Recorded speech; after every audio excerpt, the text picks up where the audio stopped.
Hello, welcome back. So how's everyone doing? Just before, session 34, Pathfinder second edition campaign. How's everyone doing?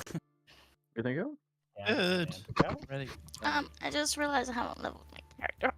Oh, that's okay. You could just Oh. tinker away at that. 12 points deducted. Yes, So minus DKP. 12 DKP minus. If you get that reference, let us know in the chat. Yeah. It is becoming dated, isn't it? Oh, Yeah. dear. There's definitely people out there that are not going to get that one. Okay, anyway, so if anyone wants any more dated references, I'm your man. So let us begin then, if everyone is ready. So last we left off, the party had found themselves split by a rather unfortunate circumstance, in that Cyan and Cascus were transported to the gloom after being struck down by the Assassin in Yellow's Shadesteel Blade.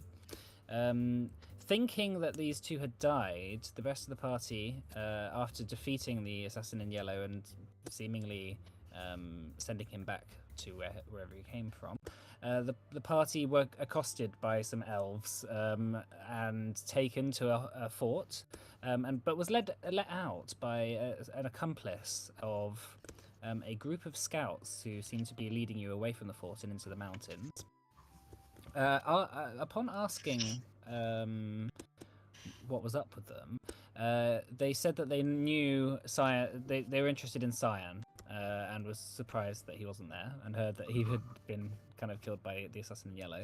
And it was Rayran, and she said that she knew of Cyan's father, which is partially why she was interested. So anyway, so that's where we left off. Let's begin then with the party. So you're currently trekking your way through the mountains. I hope you can see on the map where you are. The party is currently here. So your party, so the party's journey, you're currently going through the mountains in this area. It's a silent journey through a rather dead kind of area. It's lots of rocks, high up mountain pathways, fresh air, to the extent so high up that even the ravines in between the mountain peaks in which you're traveling are the clouds sort of have settled to the bottom of them, so it feels like you're traversing even above the clouds. As you continue on, eventually there's a sort of small little forest which seems to appear on a peak nearby as you continue on. Rayran and the rest of the group are leading you, and Calcifer, who is it? Hanira, Henning, and Isolde, you're currently travelling behind. So, through the forest, the path is covered with a soft moss and a bed of iridescent autumn leaves. There's a sort of gentle rustling of the leaves above you, and it sort of almost resonates in the mountain sort of angled cliff edges, almost leaving a sort of kind of like a song. It's got a song-like quality to it. There's flowing streams where crystal blue water drips down cracks and crevices, and occasionally trickles over your feet.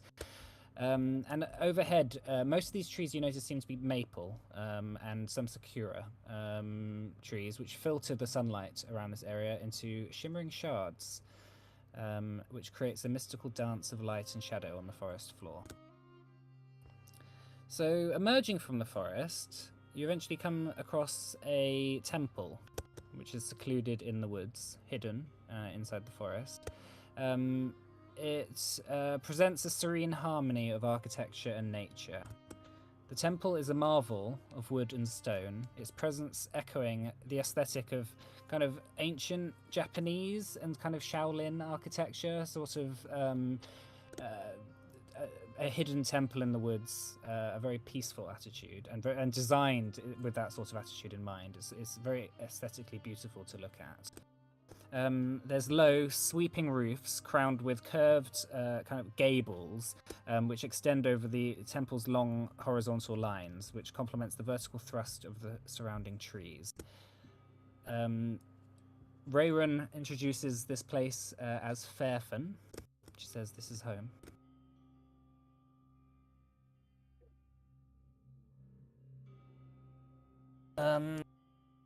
So continuing on. She says as you approach the sort of main temple grounds, she says, our number one rule, if anything, is do not spill blood within the temple grounds. This is very important. Oh.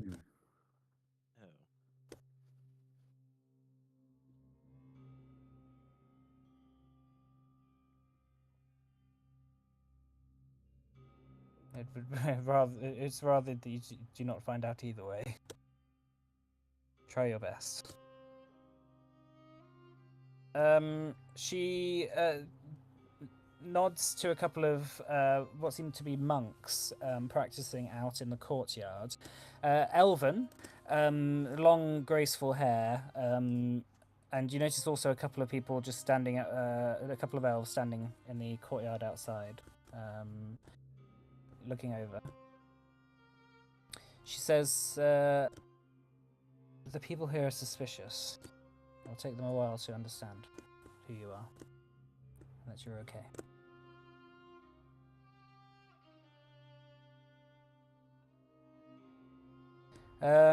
She looks over at a building just across from the main temple complex. Another building, a sort of dojo of some sort, which is located at the heart of the temple grounds. So it serves. You notice people praying on the outside of it and meditating. It seems to be like a communal hub. So it also is built in the same similar architectural style. So it blends subtly into this kind of wood and stone landscape. It's made primarily of polished wood, and it's grown like a lot of the structures seem to be like trees that were grown in certain bent ways that supports it. It looks more natural rather than crafted out of logs. And the walls are a rich kind of cherry wood, and there's these like almost paper kind of wall separating sort of sliders, which build the walls on the outside and most of what's inside as well. She says, Rayrun says, I need to introduce you to Akachi, and then he will know what to do with you. So says, yeah, fine, go ahead. Is there anything any of you want to do here whilst you're like looking around first?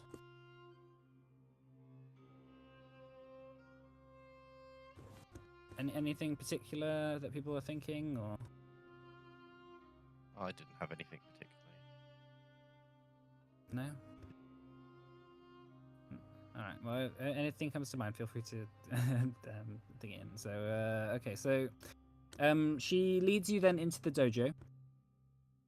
You see a whole bunch of people stood around, mostly in kind of training garb, a sort of like a gi. Mostly made of cloth and sashes wrapped around their waist. Something light just to train and exercise in. A few people are doing chores like sweeping floors and maintaining various trees that and sort of like plants that are dotted around. And in the far distance there is a old elf with long silver hair and a long mustache, which sort of goes very far down his chin. He is meditating in the far corner of the dojo, and as you enter, he sort of opens an eye and notices you. Notices you all enter. You are introduced by Rayron. She says, "This is Akechi, my master. He is the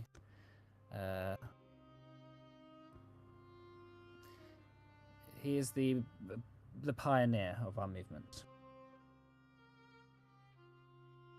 Akechi stands up and bows to you all, and he says,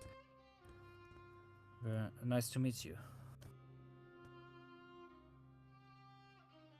Is it Akechi or Ekechi? All right. So I know I'm not there, so technically I was just writing it down.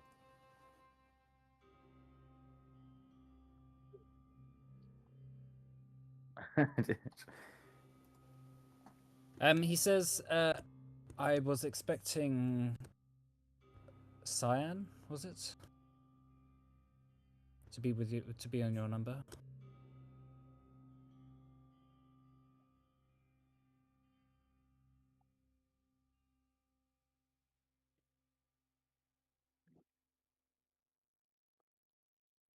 Failed, he says. Killed.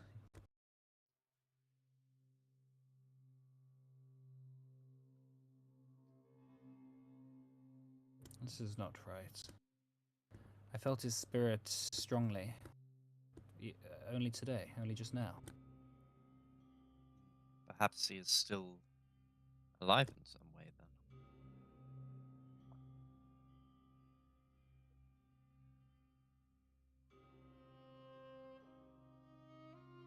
He says, well, do you know why you have been summoned here? Or why I took the opportunity to bring you here?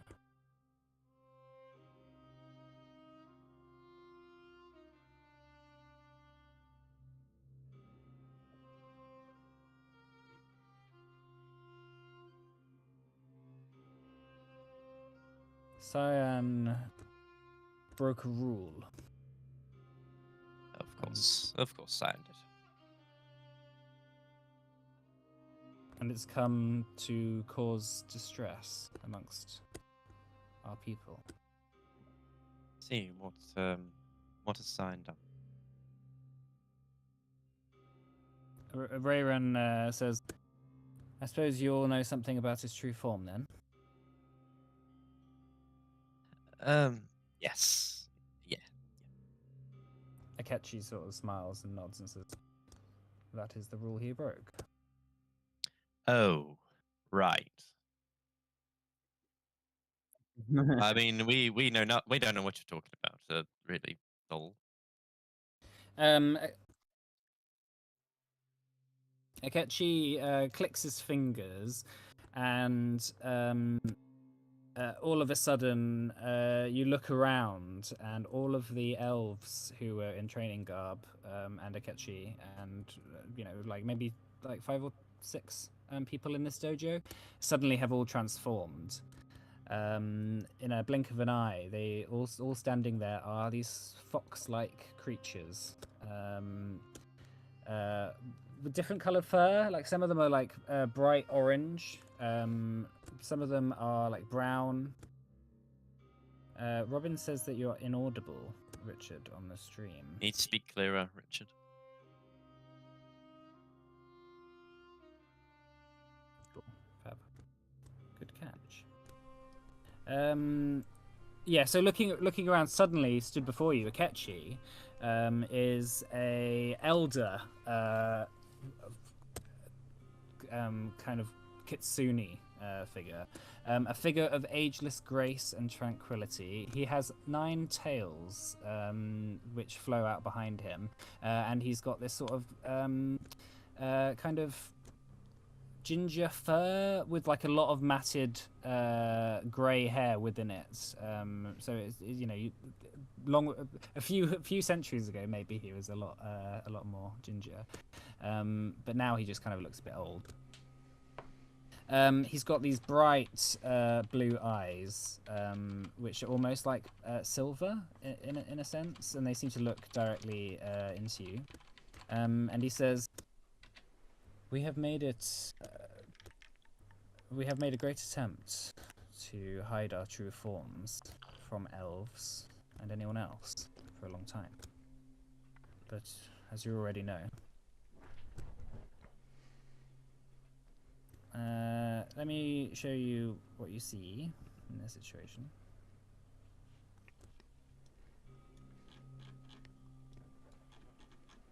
This is Akechi here. These are just some other people around. So Rayron also stood by you. She is no longer a elf either. She has 3 tails behind her, and she seems to be more like of a sort of brownish complexion. And under her cloak, she was wearing this sort of kind of leather kind of scout's armor, with a couple of like daggers in her waist and a bow. Well, carry on. Yeah, Akechi says, "I understand this may be a shock, but feel free to spend some time here if you need it. I have some meditating to do to work out whether your friend Cyan is able to return to us or not." Thank you for the hospitality, and hopefully find some results. We would quite like Cyan back, much as that pains me to say. Akechi nods and says, "I will do what I can." And then looks over to Isolde and says, "Hi, Curator. We should talk." And she says, "Very well." She turns to the rest of you and says, "I guess take some time to rest. Hopefully we'll know more about our situation soon." Sorry. We also had another friend. If you could look for them too while you're meditating, that'd be great. Their name's Cascus. I'll put in a word for them both. No, thank you. So Isolde and Akechi go, and they just walk off together. Rayran turns to the rest of you and says, "Well, I need a drink." Oh, by the way, you see a massive dog walking around. He's friendly. Have you not seen us? Going to say, make sure Hank realizes these are not, Well, yeah, it's just he's probably not seen a lot of fox people, but yeah, I think I don't know. Do wolves and stuff chase fox? Do they chase fox people as well as foxes? Can they tell the difference? I don't know. That's what you need to ask. Just make sure he keeps to himself. I'm sure everything will be fine. We like animals here. Yeah, he's chill. He's chill. Very well. So Rayron is going to go off and just get, go to hers, I guess, and just have a drink. You're welcome to come along, or you're welcome to just sort of explore around. And what comes to mind? I think Henning would like to go for a round. Yeah, probably. Yeah, have a walk around. Okay, what do you want to do, Nera? Yeah, go for a walk around. Okay, in that case, are you just going to go as a group then? Just have a look around. Yeah, might as well. Yeah. Is there anything you're particularly looking for? The area, so there's a sort of little complex. It's walled inside a kind of, there's like an outer wall of the temple, which is maintained by the people who live in it, and then there's like a square with the main temple to the north, and then the dojo to the west. There's like a few housing area, like bits of housing in the south part of the temple grounds, and then on the east side, there's all sorts of like. People just doing bits of work, like they're either building things or training or building weapons. But now that that Akechi clicks his fingers, everyone you can see everyone is a Rayron describes as an Azira. She says, our people are known as the Azira, by the way, just so you should know.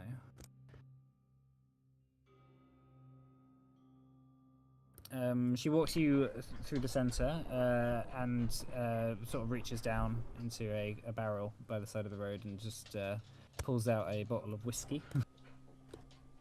Just leave these lying around. Trust me, when you know some of the people who live in this town, it's best to know where all the hiding spots are. She pulls the cork off with her teeth and takes a swig. She passes it over.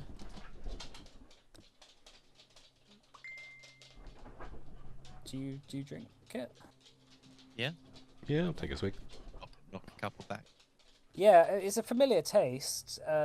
It is like oak cured kind of whiskey from some human merchants that she must have got it from. She says we do occasionally blend our own, brew our own stuff here, but it depends on the weather.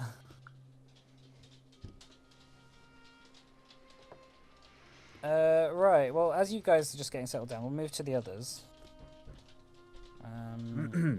So The gloom. yeah, going to the gloom. Let me just look at my notes. We were last at the trees with the hearts, and we touched them. Yeah. Yeah. Nix was getting visions of the city from which she was from, Yeah, and likely to be you his last carried, moments. you And we carried carried on. on walking on after that. So, all right. So the gloom, with its ever-present mists and muted colours, transforms as you continue walking from the usual foggy, half-formed reality to a more tangible, yet unnerving terrain.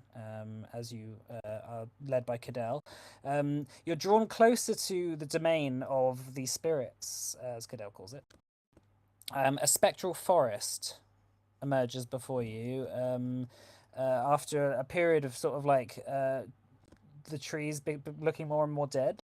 Now they kind of are starting to look a bit more alive, and the leaves on them seem to be made out of at first they look like regular just green leaves, but as you get closer and closer to them, they seem to be almost made out of clay or some sort of like material which is crumbly to the touch. Like once you touch them, they do start to crumble.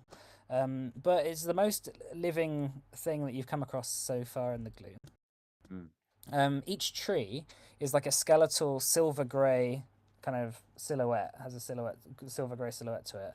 And the branches kind of reach skyward in this kind of weird pattern, almost like they're being pulled up as they're grown to the sky.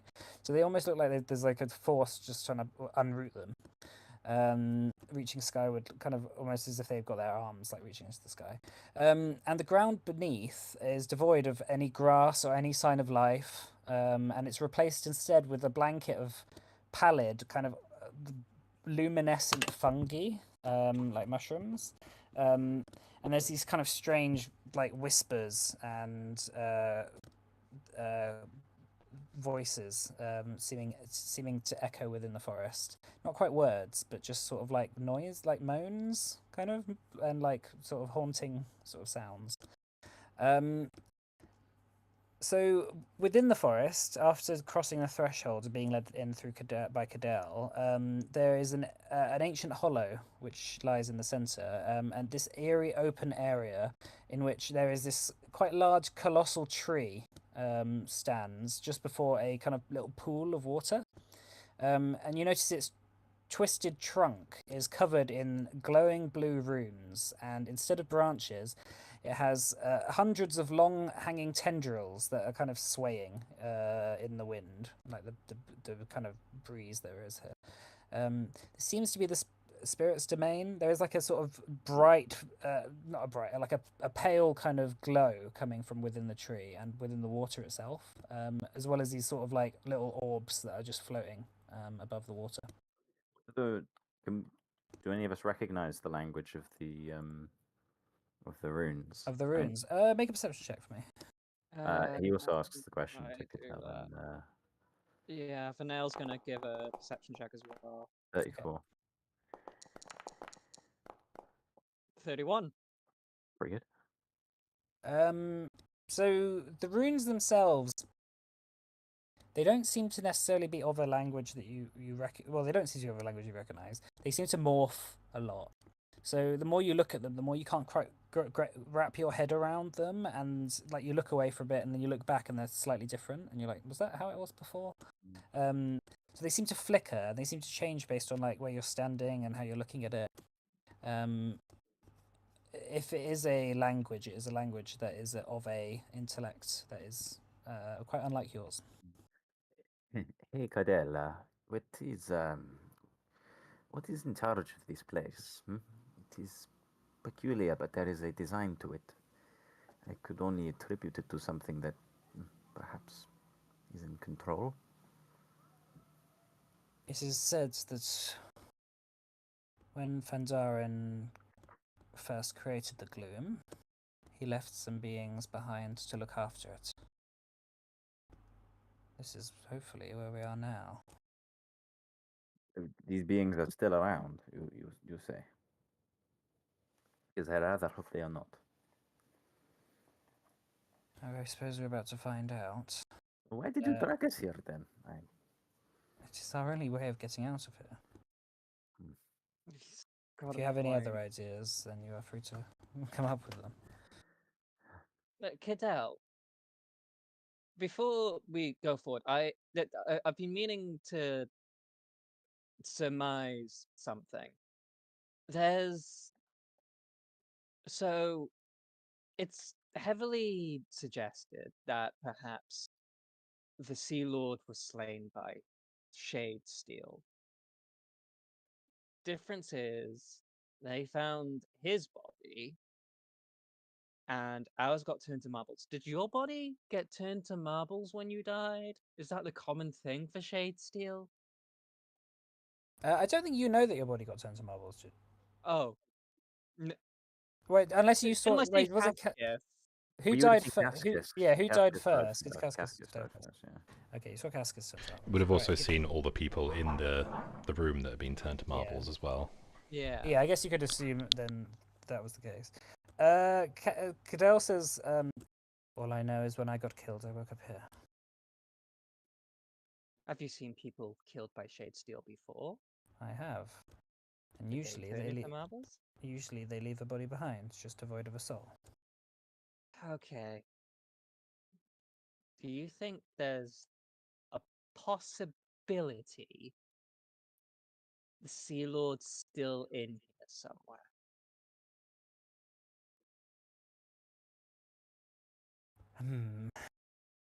He stops and thinks for a second.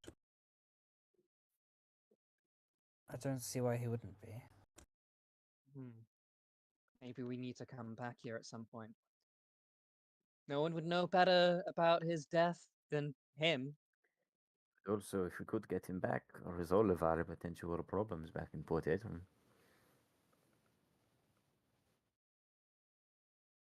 How would you even go about trying to find someone lost in this place? Maybe your spirits could help. I do have tools that may help, but that's back at mine. Back in Edna.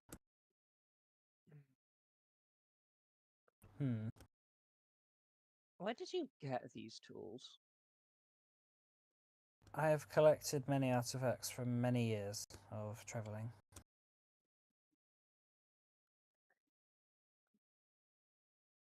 Okay. Where exactly have you traveled to?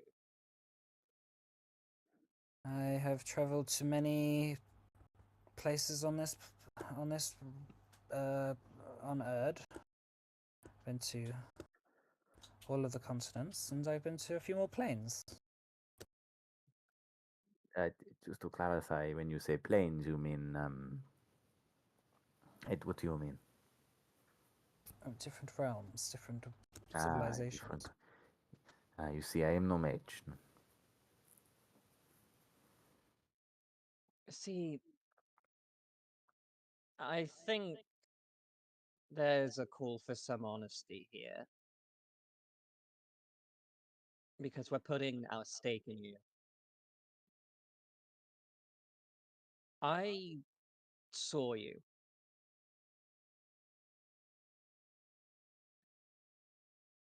And I think we both know what that means.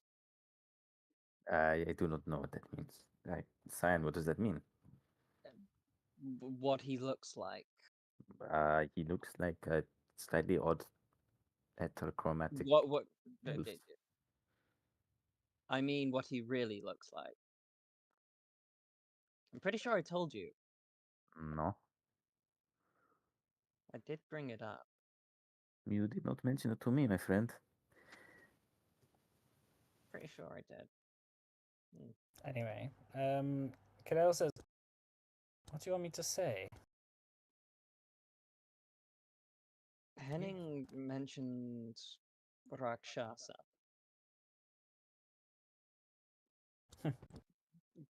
Demons, right? Well, I would call that propaganda. Propaganda.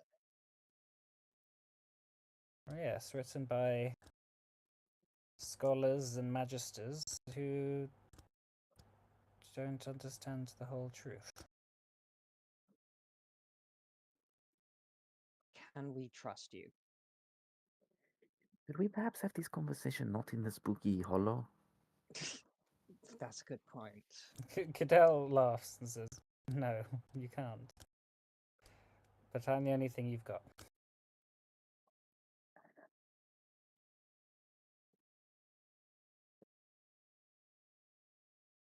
Very well.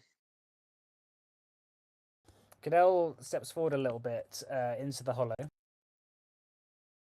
and sort of motions you to come as well.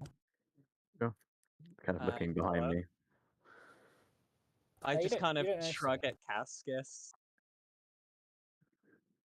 As you approach, you hear a voice echo through the hollow. Symphony of whispers, now tainted with pain. It's like a mortal souls are not welcome here. Leave this place. Cadell seems puzzled. He says, "Something's not right." I mean, that voice was pretty clear. We do not mean you any harm. We can go if you want. There is nothing I can do for you. He's pretty convincing. Why not? I do not know. That's not very helpful. What are you? I am Malira.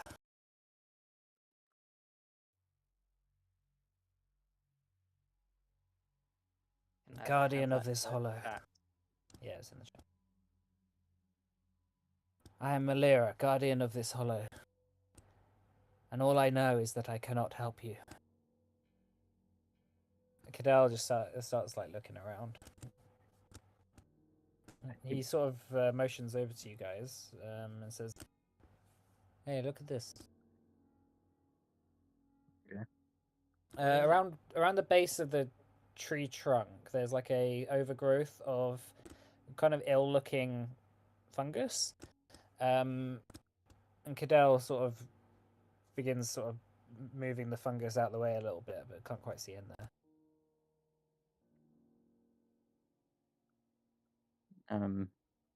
It's like blackened fungi, and like they seem to be like puffing up little spores. Like it almost seems like a sick little bit of corruption on the side of the tree. I kind of try and move it away with my dagger. What, are you cutting the mushrooms off, or are you? Yeah. Okay, cool. So you start to cut the mushrooms off. As you cut the first one off, it like puffs with a little bit of spore. So can you make a fortitude save? Sure. Come on. 18. 18. Okay. That's so you get a bit of like a spore in your lungs, like you don't quite. It doesn't quite do anything, but you cough it up. You begin to cut away some of the spores, and they begin puffing up as well. But just keeping your face away from them and trying not to breathe them in. Eventually, you cut the mushrooms down, and you see this sort of black, almost like obsidian shard, which has been sort of inserted into the base of the tree. It seems like dug into it. The base of Um, the tree. Yeah, well, it's like as you cut the mushrooms off, you see like the top half of it, and then you notice it's been sort of like pushed into the tree. Ah, that's rather strange. What is it? Beats me.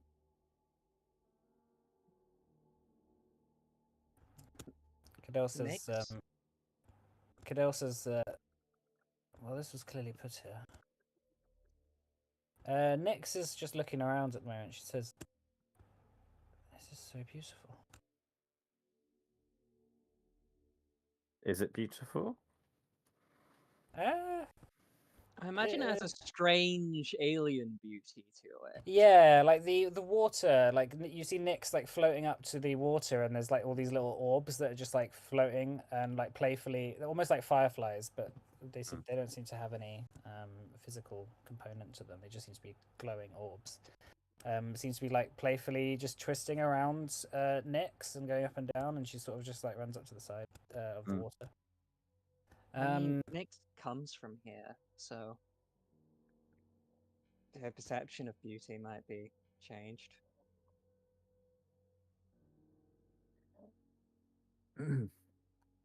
Go. So yeah, I mean, what do you want to do? I mean, Cadell, I am very confused. The spirit told us to go away. I mean, what can we do? It cannot help us. The spirit has been corrupted, Cascus. Okay. Well, can you uncorrupt it? I would, but I do not know what will happen if I pull out that obsidian shard.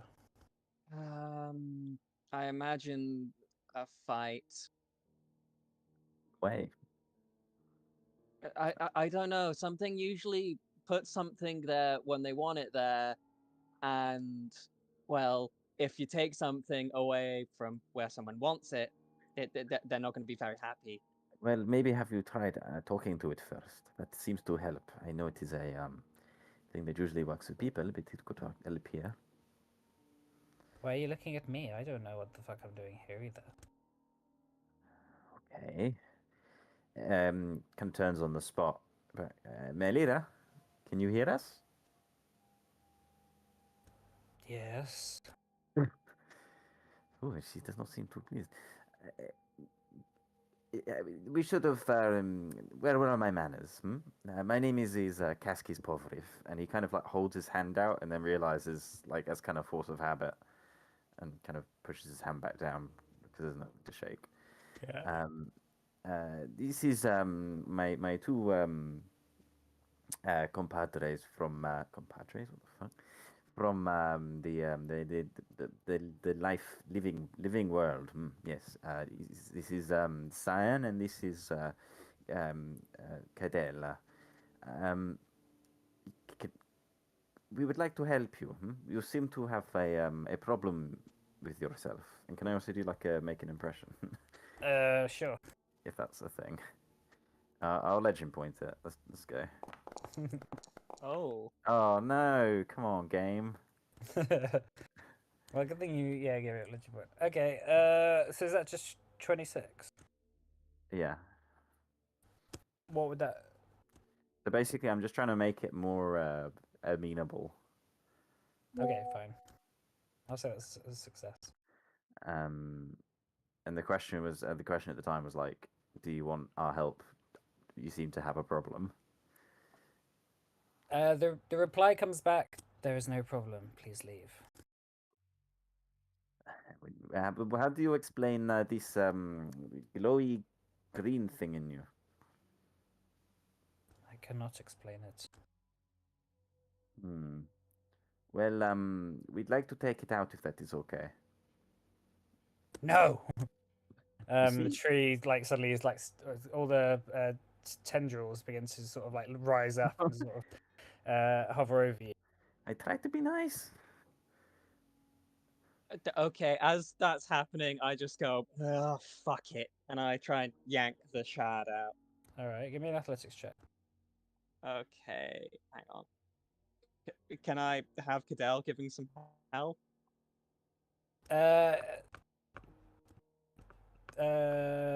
Sure. No, if you're gonna just do it like straight up, then no. Okay. Yeah, you didn't ask Cadell's help. 26. Okay. So the tendrils all begin to lash out at all of you, and you reach out and manage to pull the obelisk, the obsidian, sort of like it seems like a diamond kind of shape thing, almost like a stake, pinned into the or like a peg, like pinned into the base of the tree. As you pull it out, there's almost this like blue gushing liquid that sort of begins to seep out of the base of the tree before it like turns black and then begins to bubble, almost like burning sulfur. And some smoke begins to come up. At the same time, the vines lash out at you all. So can you all make reflex saving throws, please? Okay. 30. 26. Okay, cool. You managed, Cyan, you managed to dodge out the way as the tendril lashes into the tree. Cascus, however, you get caught, and so does Cadell, and you're lifted up into the air. However, kind of the next round that comes round, standing there, Cyan, in your hand, you notice that the tree begins to. There's almost this like bright glow that begins to shoot out from the base of the. From the liquid, from the water, the little pool that's just by the tree, and eventually a sort of bright light shoots out from the from it, and the tree begins to shake, and all the tendrils begin to go loose, and you're dropped. Can I try and catch Cascus? Yeah, you can if you want. What kind of check is that? Acrobatics? Athletics, if you're catching it. Okay. 21. 21. Okay. Yeah, you managed to catch him. Fine, I'll say. Cadell is dropped. However, he just sort of like lands on his ass. Ow.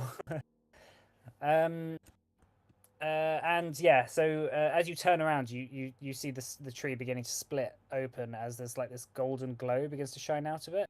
We'll go back to the others. Mhm. All right. So the rest of y'all.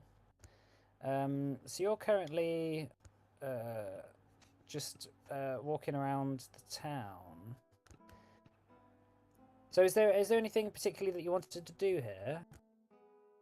Like you've literally just arrived, and I don't know. So it's up to you. Not really sure what there is to be done, to be honest. It's just kind of looking around. Yeah. So I mean, you see a number of Azera just chatting amongst each other, looking at you with a bit of suspicion, but they seem to be trusting enough to be around you. You notice that there's a kind of young, maybe I mean, it's quite hard to tell exactly how old he is, but he seems to be an apprentice of the temple, running around doing chores, seeming very interested in you all as you're sort of just aimlessly walking around the town. He comes over and says, "This is the first time non-elves or non-Azera even been in here." Very honoured to be the first. Yes. I'm Kaisu. Nice to meet you, Kaisu. Ah, it's so cool how I can talk to you. It is quite cool, isn't it? I imagine never seeing anything other than Azura. Well, have you ever met anybody that isn't an Azura? No, I meant these. And he like points at he picks up like he's got this amulet around his neck that says these just allow us to speak to anyone in any language. Huh. Don't speak any common then, or I know. We speak our own language. Huh. But we are naturally gifted with languages. So, anyway, I'm Kaisu. If you need anything, I'm here. I was appointed to look after you by Akechi. do you lot do like markets and stuff, or is it all sort of, you know, give what you need, take what you need, give what you can, take what you need? Sorry. It depends. If you are a member of the temple, you are given alms every day by the lay people of the temple. There's a number of Wait, sorry. Given arms. alms, ALMS. Oh right, I was gonna say I've only seen. I don't think I've seen anyone with more. I don't think I've seen anyone with more than two. Like, some people with more than one tail, but There are currently, I think, 10 monks in the temple, and there are 20 or 30 other Azira who just maintain the area.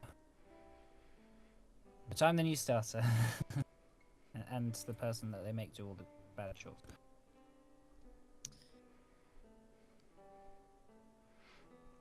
not much trade then, I assume. Well, we tend to be self-sufficient. Occasionally we have traders come through, but we protect. I mean, everyone thinks we're elves here. But yeah, we like to. I mean, there's quite a lot to do around. We like to explore. I found a cave the other day. We like to fight in the dojo. We want to spar.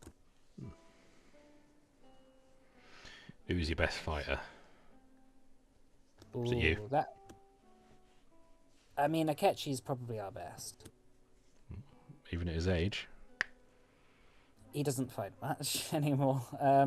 But his two main apprentices, Kiran and Vaifire, they're the defenders of the temple.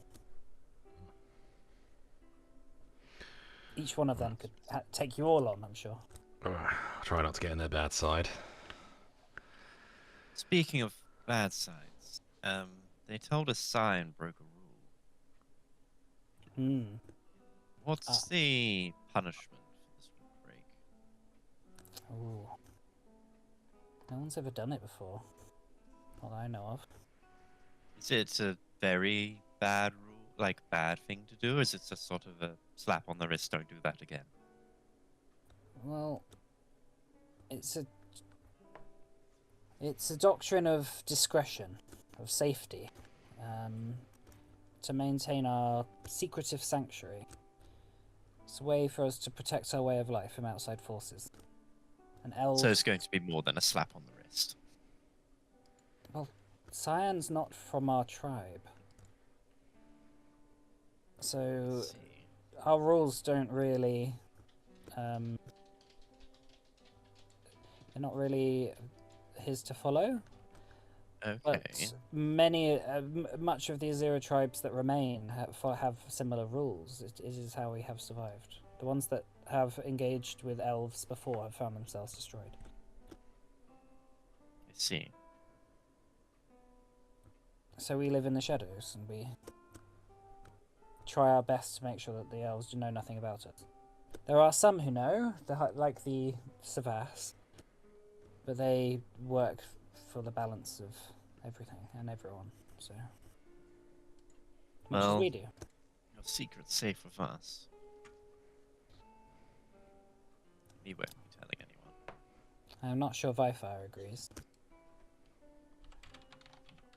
What would we possibly have to gain by revealing you?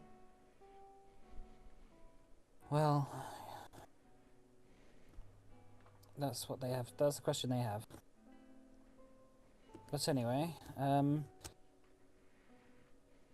my parents are going to be having some food soon. I mean, you're welcome to come and have a meal with us. Some food would be nice. Living off rations, so sure. Okay. Sure. What's? Yeah. I mean, does anyone else have any questions for Kaisu? Is Kaisu like that? Oh, Had you spelled it like Kaisar, but Sue. Or like Caillou. Okay, so in that case, Kaisu leads you to the south of the temple district, a very small kind of little hut that is just about big enough for a small family. You squeeze yourselves in and are introduced to Yumiko and Toshiro.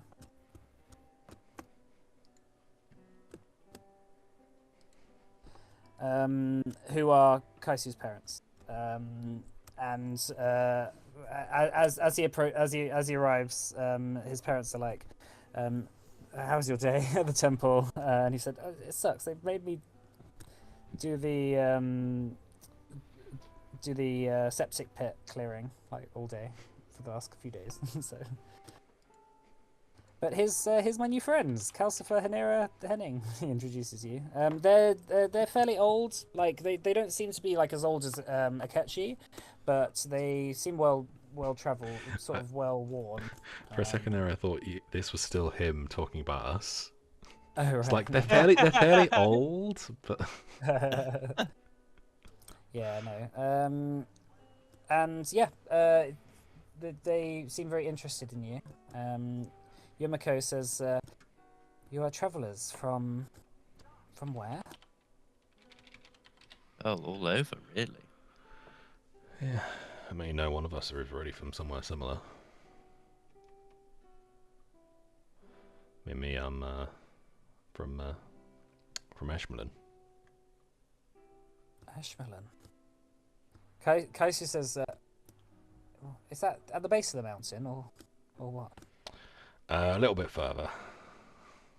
Just you get to the base of the mountain. You keep going. You keep going, and then you keep going for another 1,000 miles through the sea. Wow, the sea. Yeah. Then there's this big island. You've seen the sea. Game here on it. Oh, You ever been in a boat? I've never been off these mountains. I've been in a boat. It wasn't a good experience.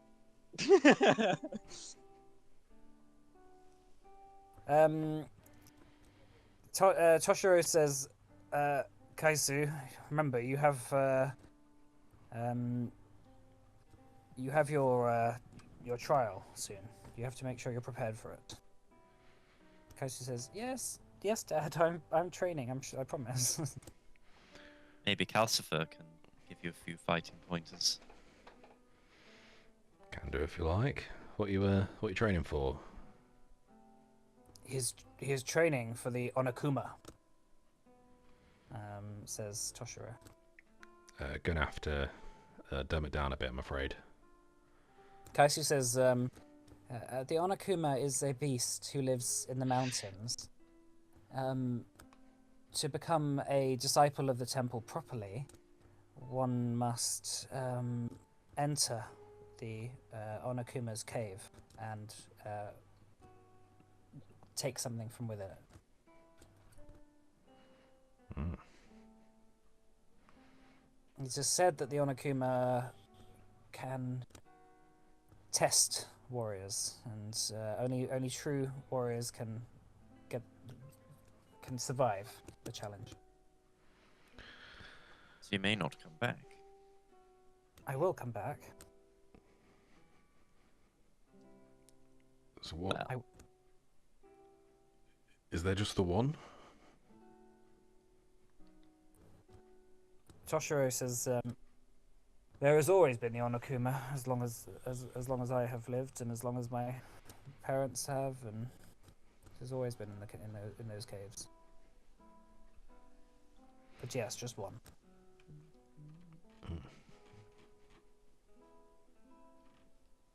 What's the deal?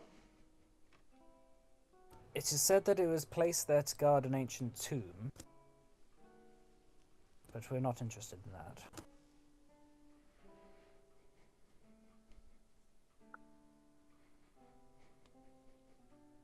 We just like the challenge. Kaisi says, and my trial is only in a few days, on the full moon.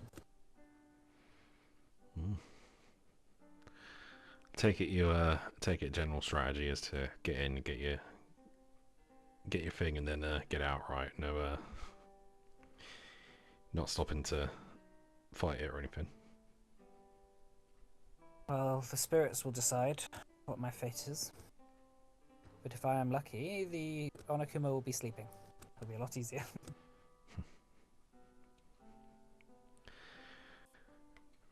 Well, if you want to get any practice in, let me know. Well, if you want to try and fight Vifire or Kiran, I'm sure they'll be up for a challenge as well. I'd enjoy watching that. I think you should do it, Casper. I'm not really much of a one-on-one fighter. More of a protector type. Why don't you give it a go, Winnie? I don't do that kind of fighting, you know that. I'm not sure any of us do, really. No, that's a good point. Yes, no, you're quite correct, actually. I mean, Scien's pretty good at it. The only one of us. Yeah. Maybe Hank. And Hank. Hank should fight them. I mean, if you want to try, sneaking past a beast, we can wait till Hank falls asleep, and you can try and take his toy. Just don't surprise him too much, because you don't know what he might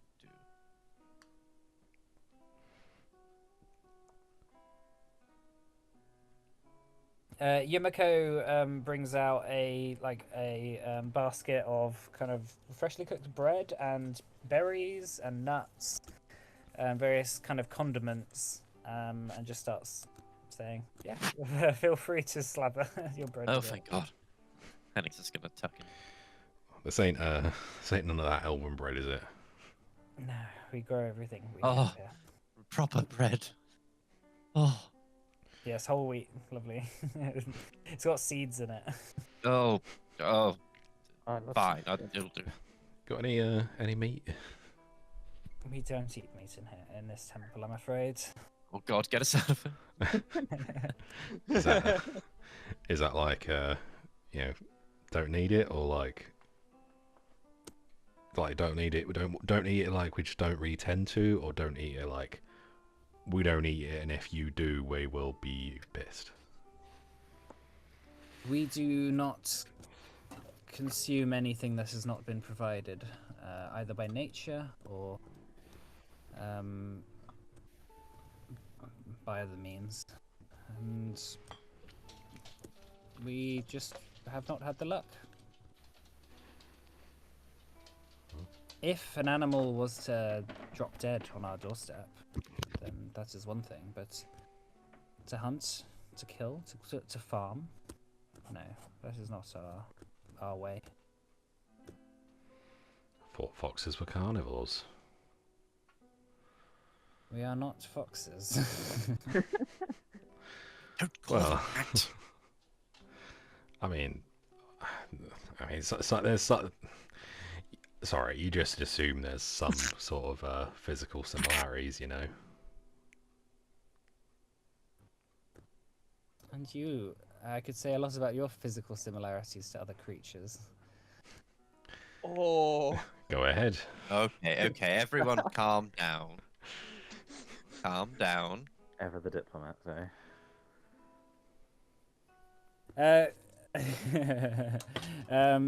What's his name? Kaisu gets up and says, "Very nice dinner, Mum. I think." It's nice bread though.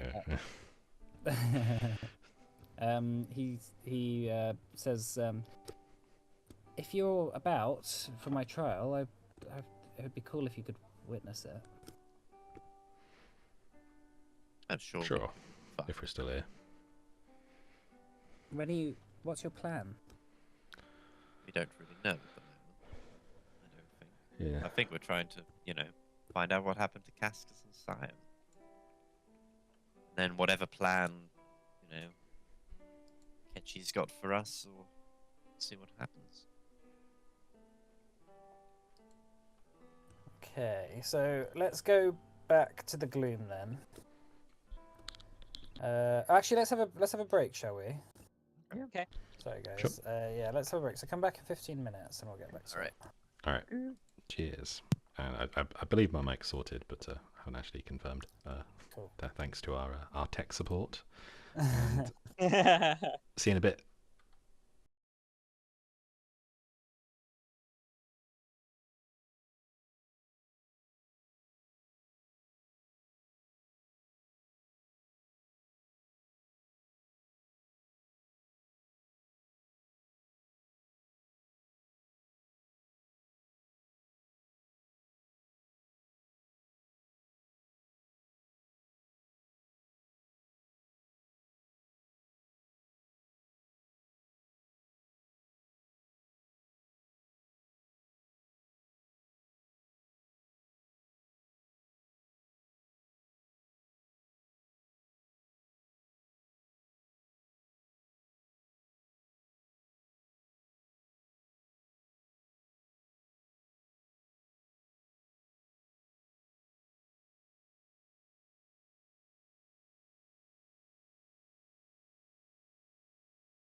All right, welcome back. So just before the break, the party had arrived in Farfaen, a temple which was run by the Azira, who had been hiding there all this time.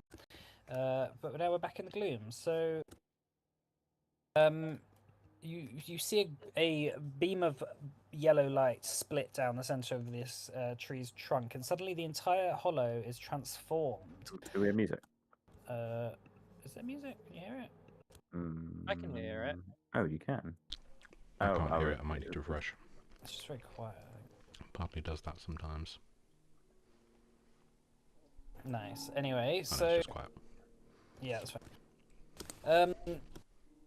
So where was I? Oh yeah, so you see so the entire hollow is transformed into what seems to be an ancient temple. That had some sort of there seems to be some sort of magical effect that was over the area, which has been now stripped away. You see a platform in the center of a sort of pool area, which has been which is made of stone, and floating in the center of this platform is a serpent-like light entity, just sort of floating there. This is what y'all see.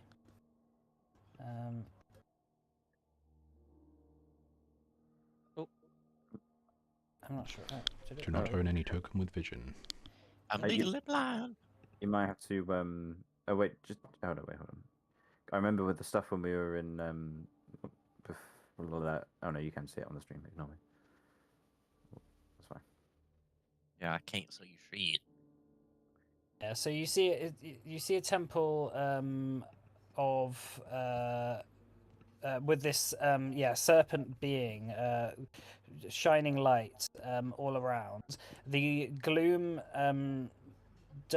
mist seems to almost retreat from the light itself and from this being's presence. Hang on, let me just get my notes up. Malera says, it is like a veil has been lifted from my eyes. What happened? An apology would not go too far. He's gonna pat himself down. I don't think it was their fault. We found this lodged in your form, and I hold up the shard. This is a black rock of Vesh. Vesh. A black rock or Vesh? A black rock of Vesh. Oh, of Vesh. You're going. Your serpentness. You're going to have to be a bit clearer. What is a pillar of a black rock of Vesh? Vesh was a spirit who was sent here alongside a few of others of us. After the boundary between Erd and the gloom was created, we were separated from our brothers and sisters in the material plane. Vesh was the first of us to change. There was a struggle a long time ago, and Vesh was ultimately defeated, but he left behind cursed artifacts and corrupting influences that have the ability to have their way with us. And you are corrupted too by this Vesh? Not by Vesh, by this I Rock. don't know. Well, it sounds like something else corrupted Vesh, right? So that thing corrupted the other spirits? No. Well, not that I know of. As far as I can tell, Vesh has been destroyed and is long gone. Whoever did this used his technology, but I do not remember what happened.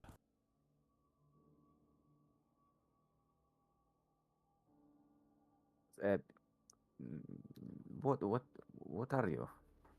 Other than a spirit, do you know? I cannot believe I say this. It's just a word in the book. Vandaren. Hmm?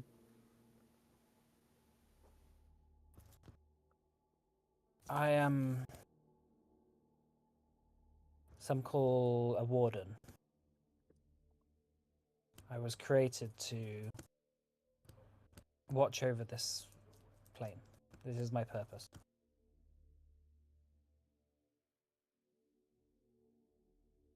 But yes, I was created by the one you call Fandaren.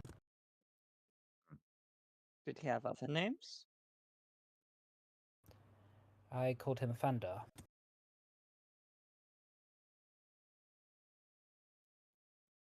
Fair enough.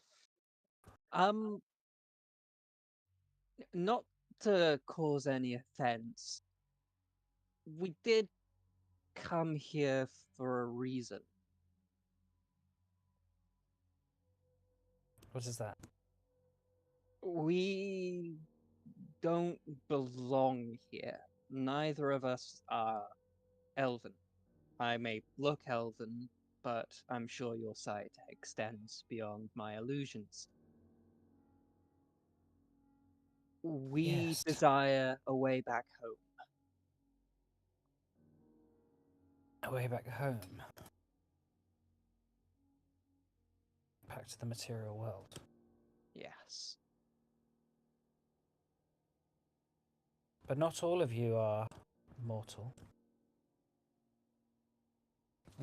Uh,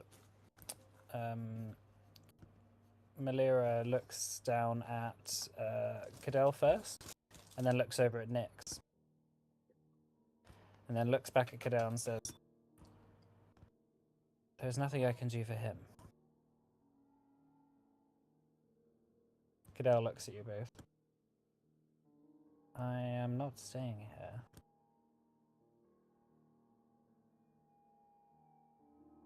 Malira says, "You are not of this world, or Erd. I cannot send your spirit back there."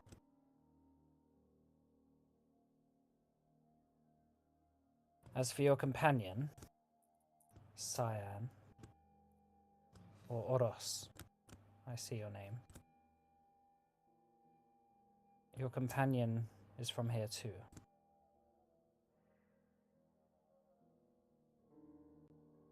Do you know anything about them? They seem to have forgotten who they were or their past.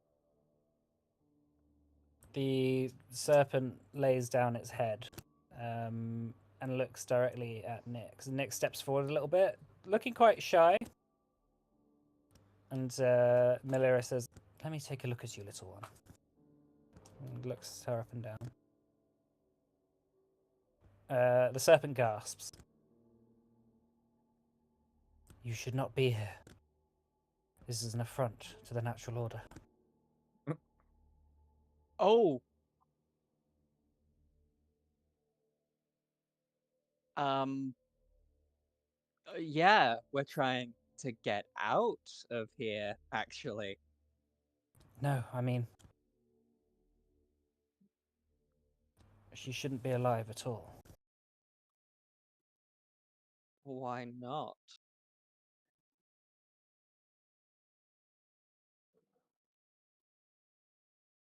Malira looks down at Nyx and says,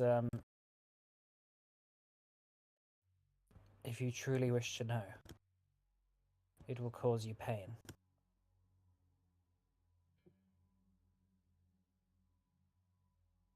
Do I you look wish... over at Nyx. Nyx, Nyx says, "And if I don't know, can I go back with Cyan?" And and Malira says, "If you know, you will never be able to leave. Or you will never want to."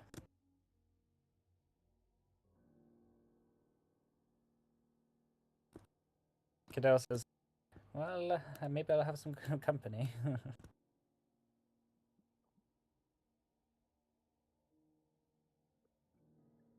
Nix turns to you, Sire, and says, "What do you think? What should I do?"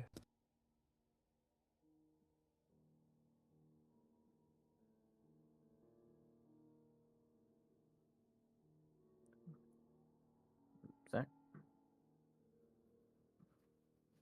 We've lost Zach. Is he gone? Where's he gone? I don't know. Oh, he said, "Be right back. My food's just gone." Oh, okay. All right. We'll go back. We'll go back. We'll go back to the other It's a good moment to leave it, I suppose. So at the end of your meal, Jarl, you eventually are led back out as Kaisu says, "Oh, it was fantastic getting to know you all." Yeah, cheers. Sorry about the whole fox comment. I didn't really mean anything by it, you know. I'm back. Sorry Yeah, it's about cool. that. No, it's cool. We've gone back to the other group. We'll get back to you in a sec. So as you are led out of the hut and you go back to the sort of central area, Isolde, Mayan, and Akechi are stood there, and Isolde says, sort of motions you over. She says, "Hi." How'd it go? Akechi says, "I have done some thinking. I am sure that I felt the presence of both of your lost companions. They seem to be not that far on the other side." Other side of what? It is not worth thinking too strongly about. I can potentially call the spirits and ask for their guidance. Hopefully your friends will be able to be guided back. But they'll have to want it. I say it sounds like there's a catch. There's no catch. Oh, No, that's real. well, what are we waiting for then? I just need your assistance, that's all. What with? Whatever you need. He takes you to out of the temple grounds. There's like a sort of little stone circle just in the forest. He sits you all down, and he begins to just send you into a bit of a guided meditation. So can you all make me will saves? Just to fight off your just ailing distractions. Can I do a +2 from my thing if I have that still? What is that? Divine Grace.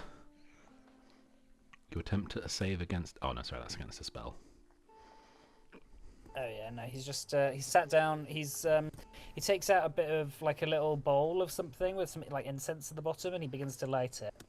And this sort of sparkling blue smoke comes out of the bowl as he begins to hum. You all begin to follow him into a deep meditation as the moon above is shining down on you all. Right, back to the gloom. So, just before you left, Cyan, Melira? Hang on, just bear with me. Melira, yeah. Melira said that Nyx she can give Nyx her memories back, but she warned that Nyx may not want to leave if she gets her memories back. And Nyx said to you, "What do you think?"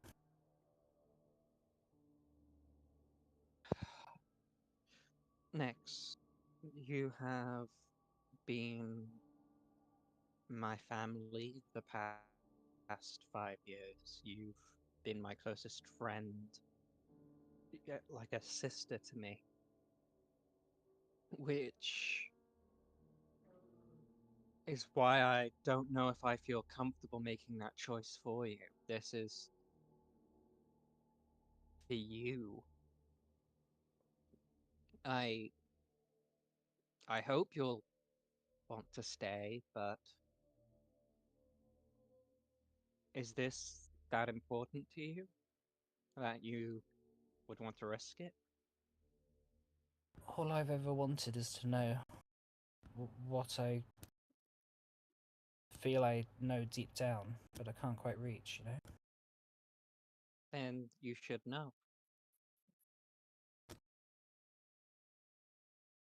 She nods and says, I want to know. She steps forward and says to Melira, I want to know, Melira. I don't care if if it makes me wish to stay. And Melira says, very well.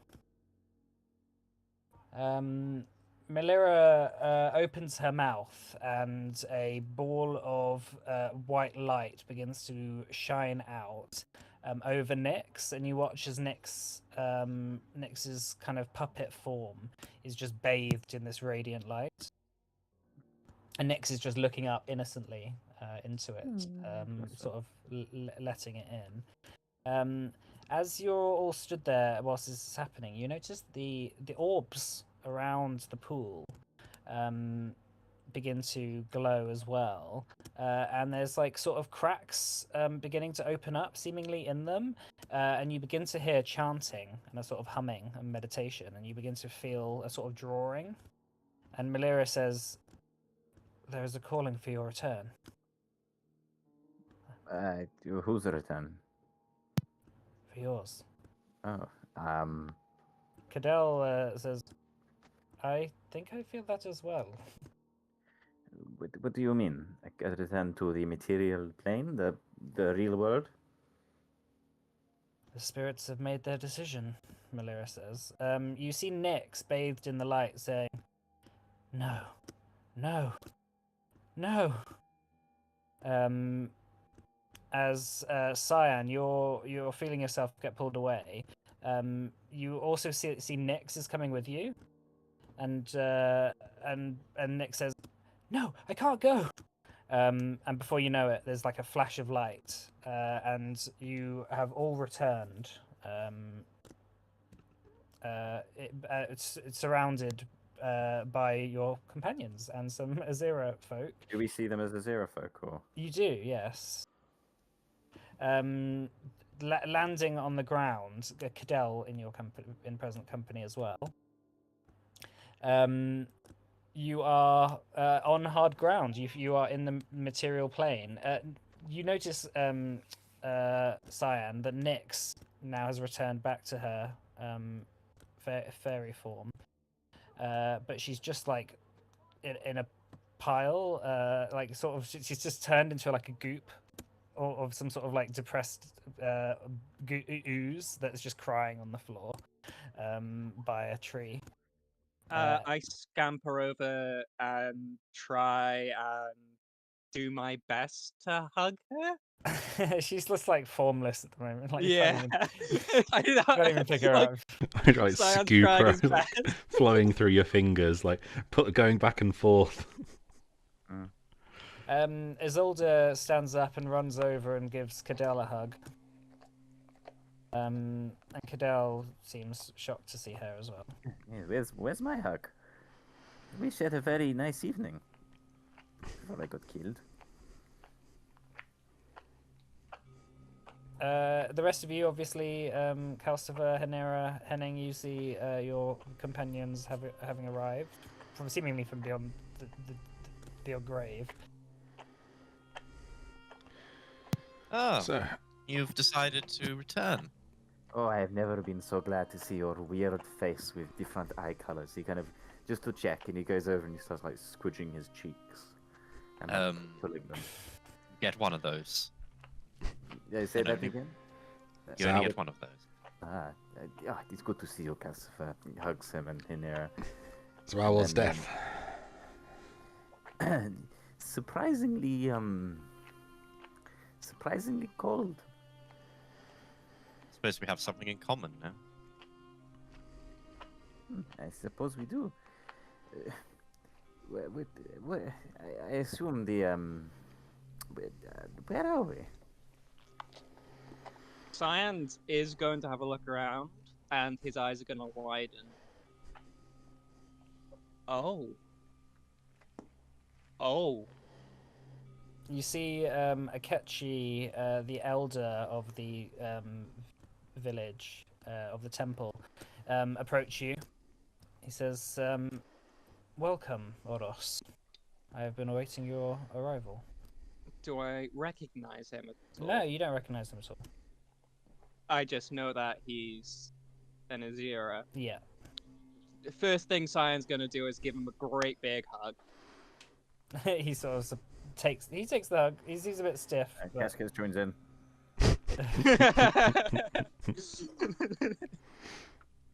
He says, welcome. This is Farfaen. It is good to have you here. It's... I've been alone so long. Cyan. You hear, and behind you.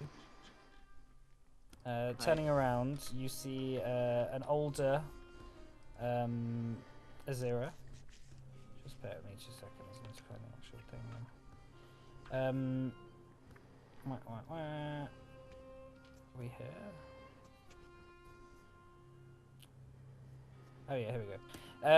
So you see an older Azira, an imposing figure, albeit touched by a gentleness that is at odds with his towering statue. His once fiery red hair, now streaked with silver, cascades down to his broad shoulders. His sea blue eyes, a trait clearly genetic to your family, sparkle with a blend of wisdom, pain, and a certain sorrow that comes with having witnessed too much, and maybe some guilt as well. You see your father, Kaphos. Cyan's going to just back up. No. This isn't... No. What? Listen, Cyan. Oros. I wished every moment that I could somehow contact you. I didn't know if you had survived. I watched you die. And you're here. You didn't... You didn't let me know. I was rescued. I was rescued by the people of this temple. I haven't had an opportunity to leave it. The years have gone by too quickly. It took me that long to heal myself. What of Mother? He looks down, shakes his head. I don't know. You don't know.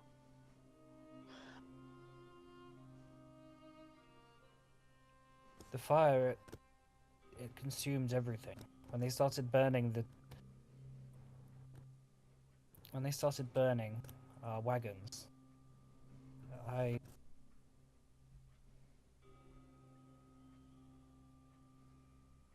lost them. I don't know where she went. There was just fire and destruction. And a sword through my abdomen.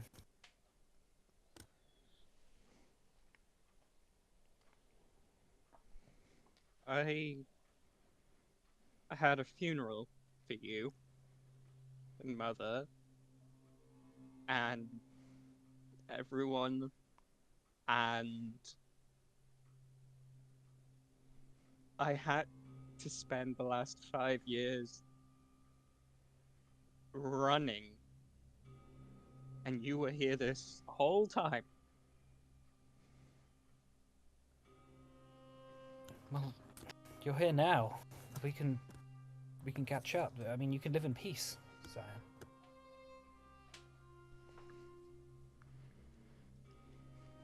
What do you mean? We can start again.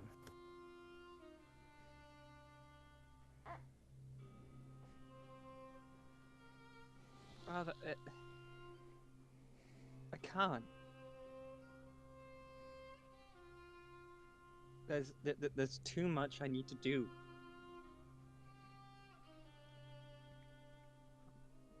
He looks down. He says, "Well, maybe when you've made your mind up, we can talk. I'll be here. Have a good night, all of you." He sort of nods to the rest of you. Yeah, then he turns and leaves. Akechi says to you, Cyan, he says, "And there's things we must talk about as well." That to be expected. But for now, you should all get some rest. It is not something that cannot wait.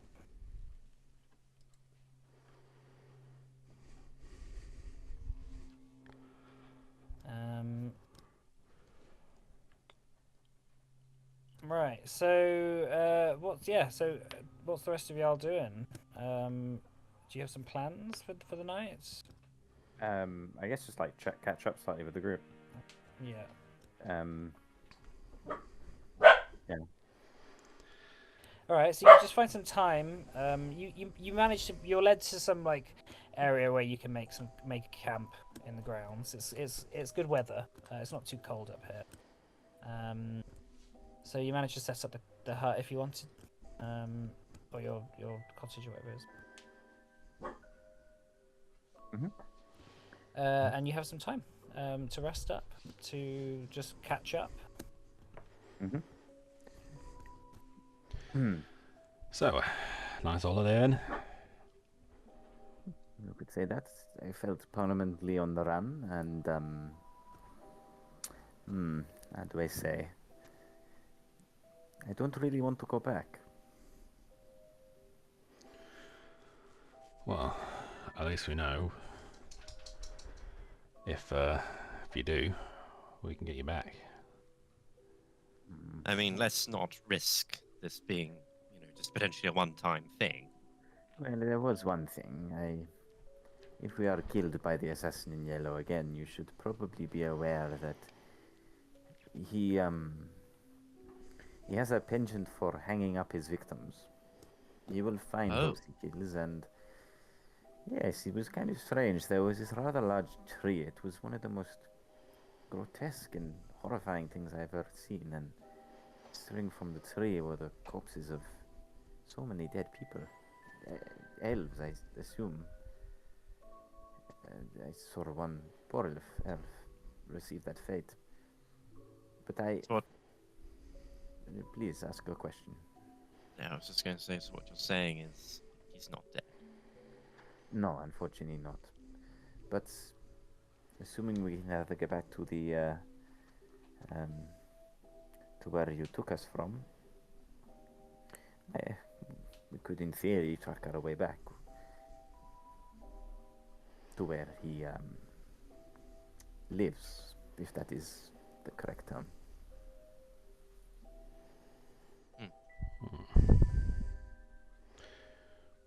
Suggesting we go back.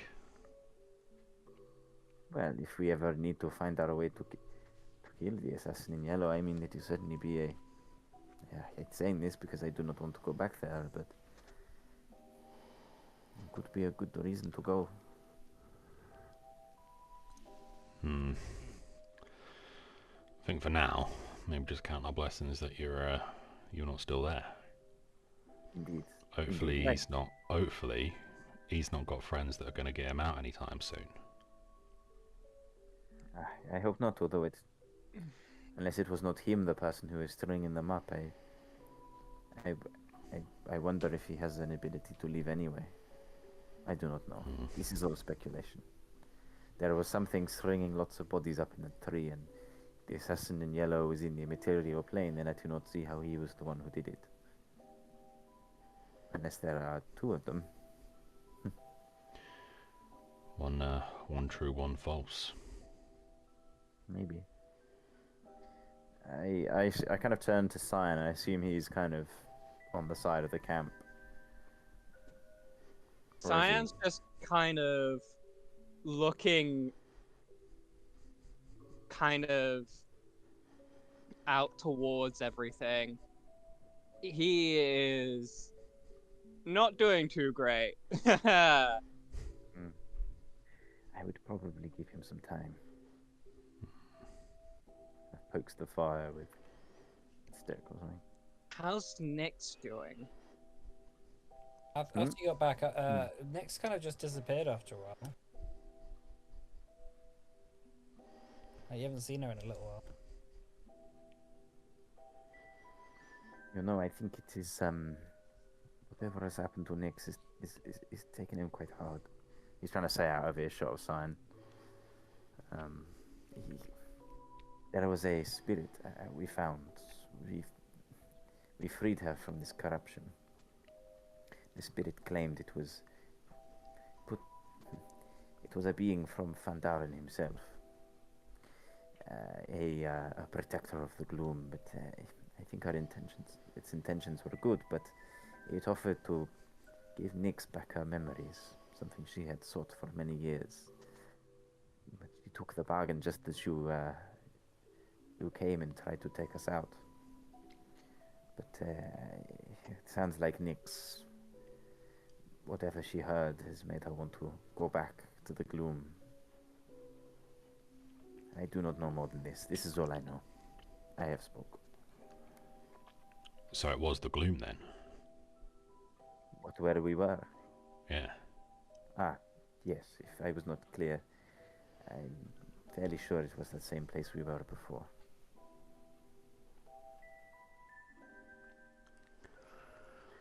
Right. I do not collect much, but the more time I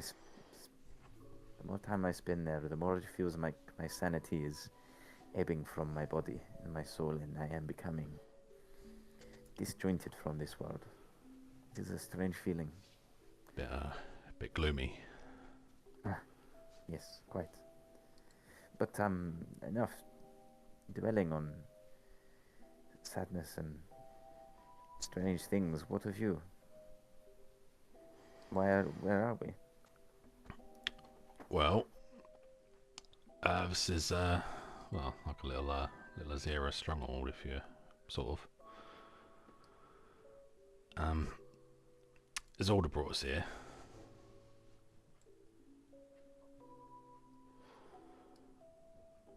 Thinking of there was some kid having a trial.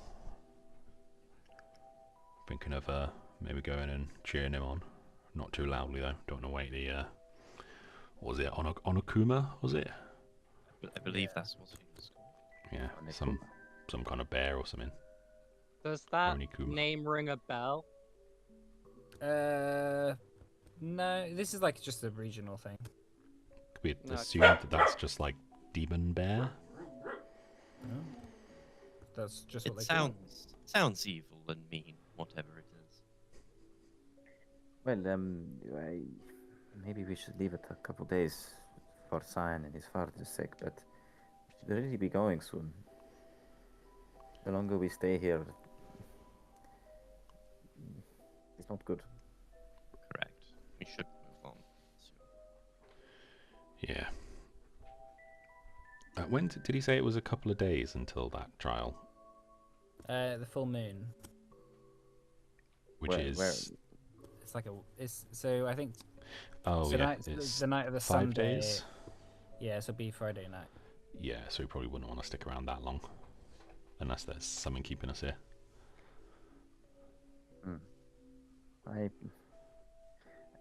Indeed. Well, I think it should be Cyan who decides how long he wants to stay here. As somebody who has a pretty pitiful and recently worse relationship with his father, I maybe can understand what he's feeling.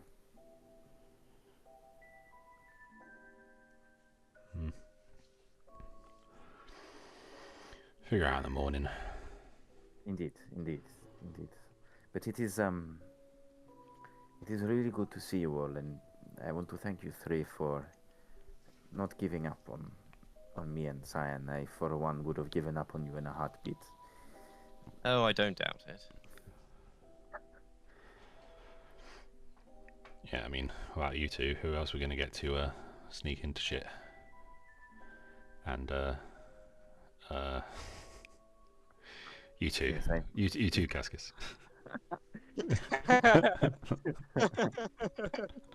All right, so the night begins to draw on. So you wake up the next day refreshed, well rested, in a part of relative safety. Seems that all is good in the world currently, despite all the horrible stuff happening. So in the morning, Isolde finds you.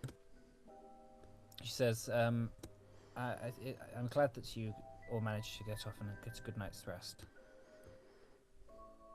I did not expect to see Cadell, but we've spent the night catching up.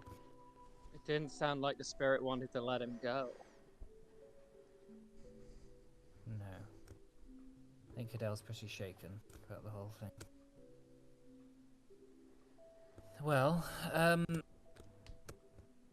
I'm not entirely sure what our next step is here.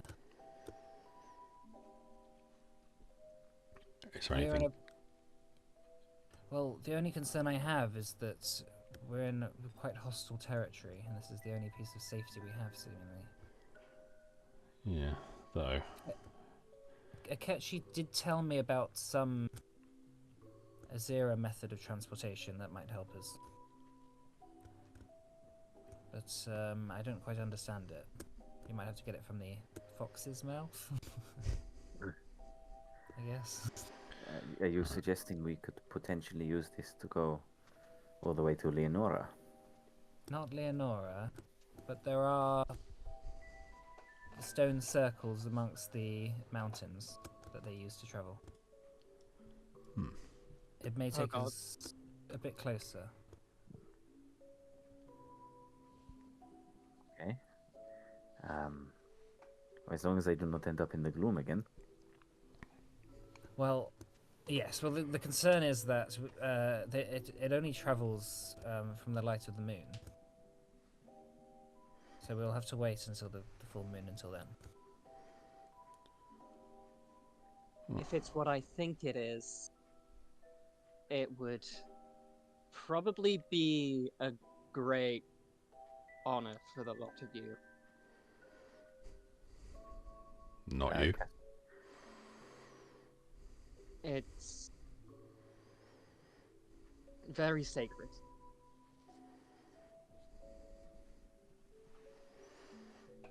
Anyway, that's a possibility.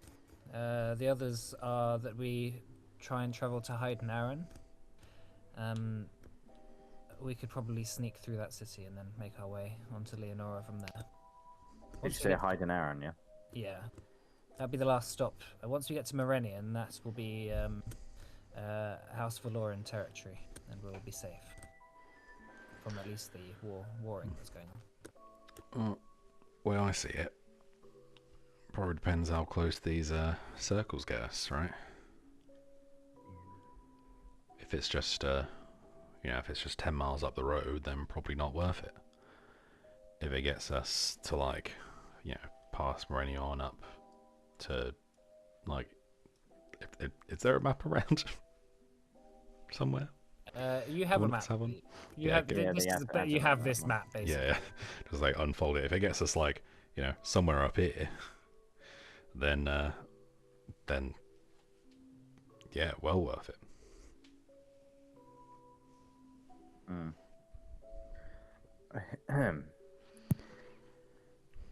There's things we need to talk to them about to sort that out thing, and I've got answering to do.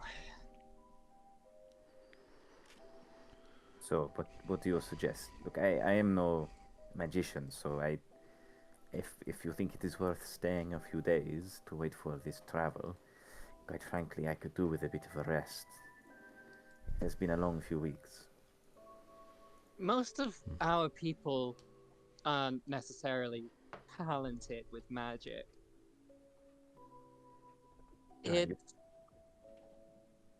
It's more probably some form of illusion.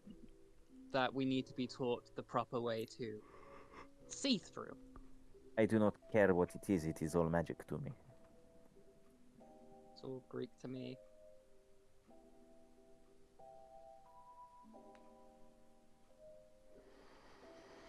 Well, if you do plan on taking the magical moon route, that gives us a few days to just chill out. Alright. Don't know, maybe make some friends. I'm so good at that. Well, are we? Anyway, if you need me or Cadell, we'll be about.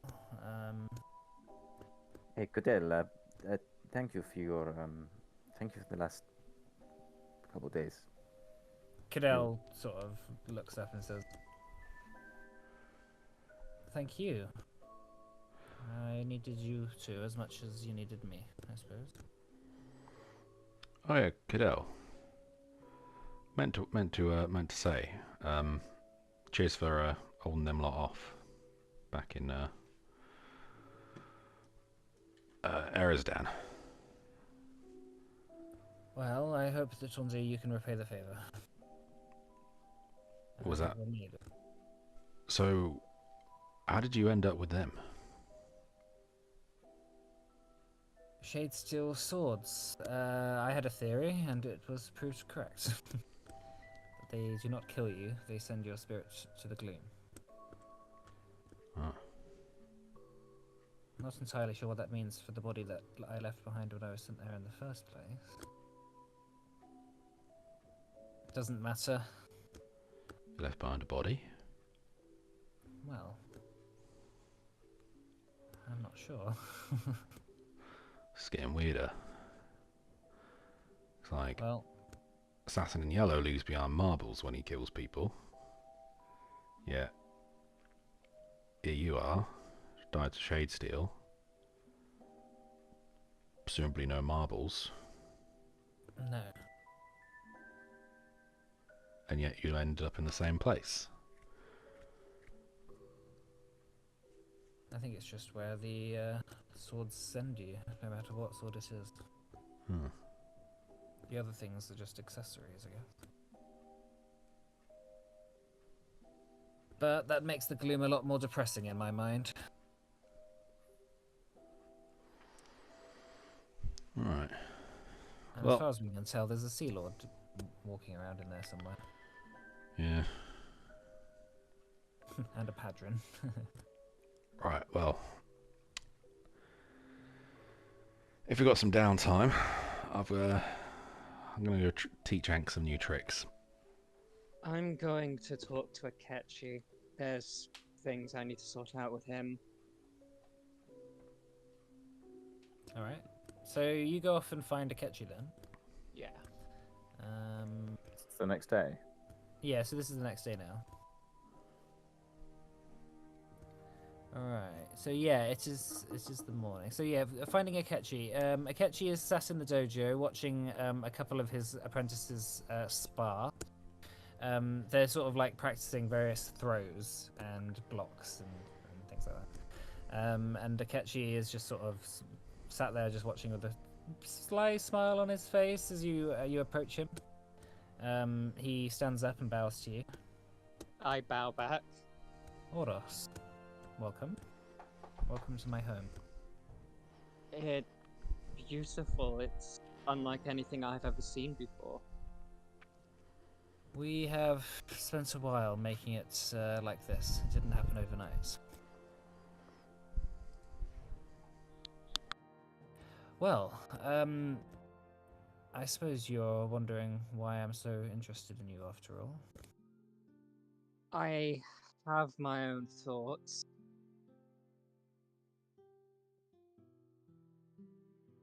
After all, I've spent 5 years without any contact from any other members of our people, and now all of a sudden,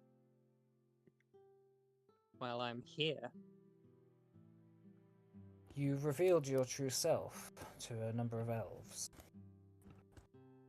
I did.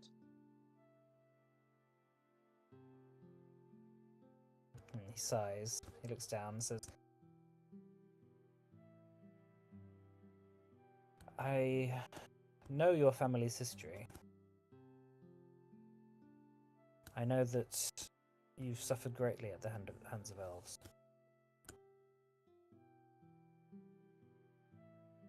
I have. And I know that you wouldn't have done it unless you felt like you had been forced to. The elven face I wear was the face of an Ignis trooper. The elves that we were in the company of claimed that I was this Ignis trooper, and there was no other way to dissuade them.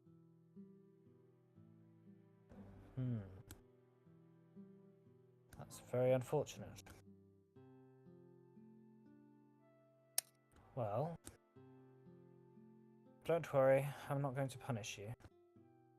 You're not? No. I do need you to understand how dangerous it is, though. Our people are survivors. We've learnt to make do.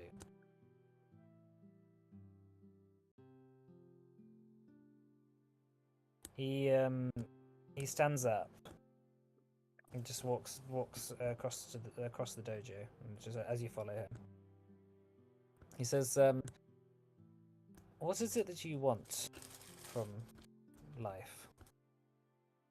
Do you have any desires?" I have a fair few. I guess what I want most of all is the ability to show I'm not a coward, that I'm capable of helping people when instead of running away. And you spent your life running, and your skills have reflected that. If you look about, look at the things that everyone is doing as part of the collective. Everyone is doing their bit to make the one whole. And you have spent your time learning to live by yourself.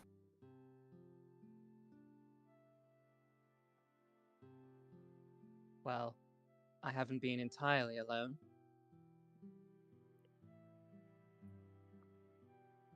I had Nyx with me. Hi. You need discipline.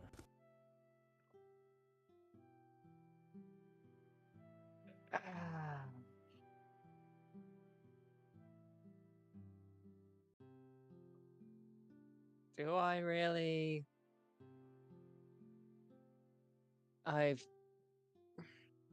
My friends would agree with you.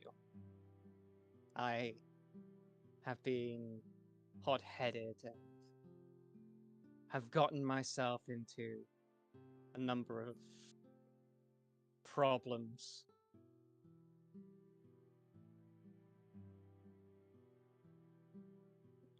But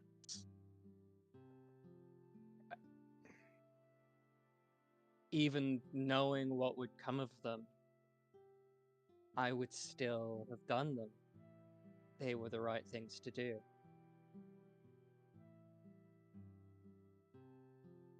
He stops and turns to you and says, "Take some time to explore our grounds. Speak with some of our members. Your skills will come in very handy here. But you need to learn to live with us. And once you're trained, and once you are capable, you will be able to do great things."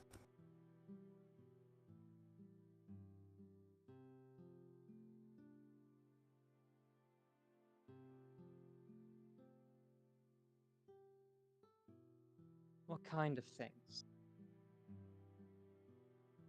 There are wars coming that you would not even begin to fathom their scale. Wars between elements and mortals.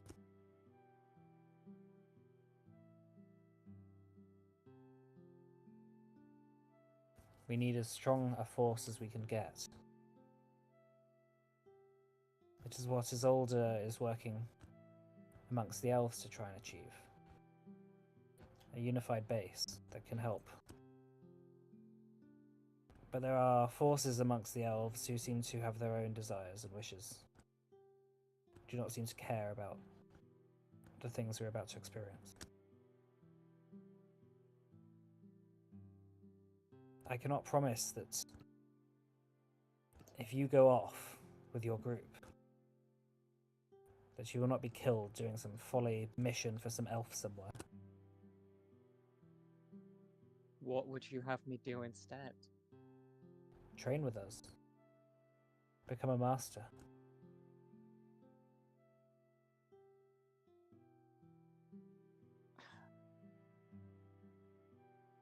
You could live with your father.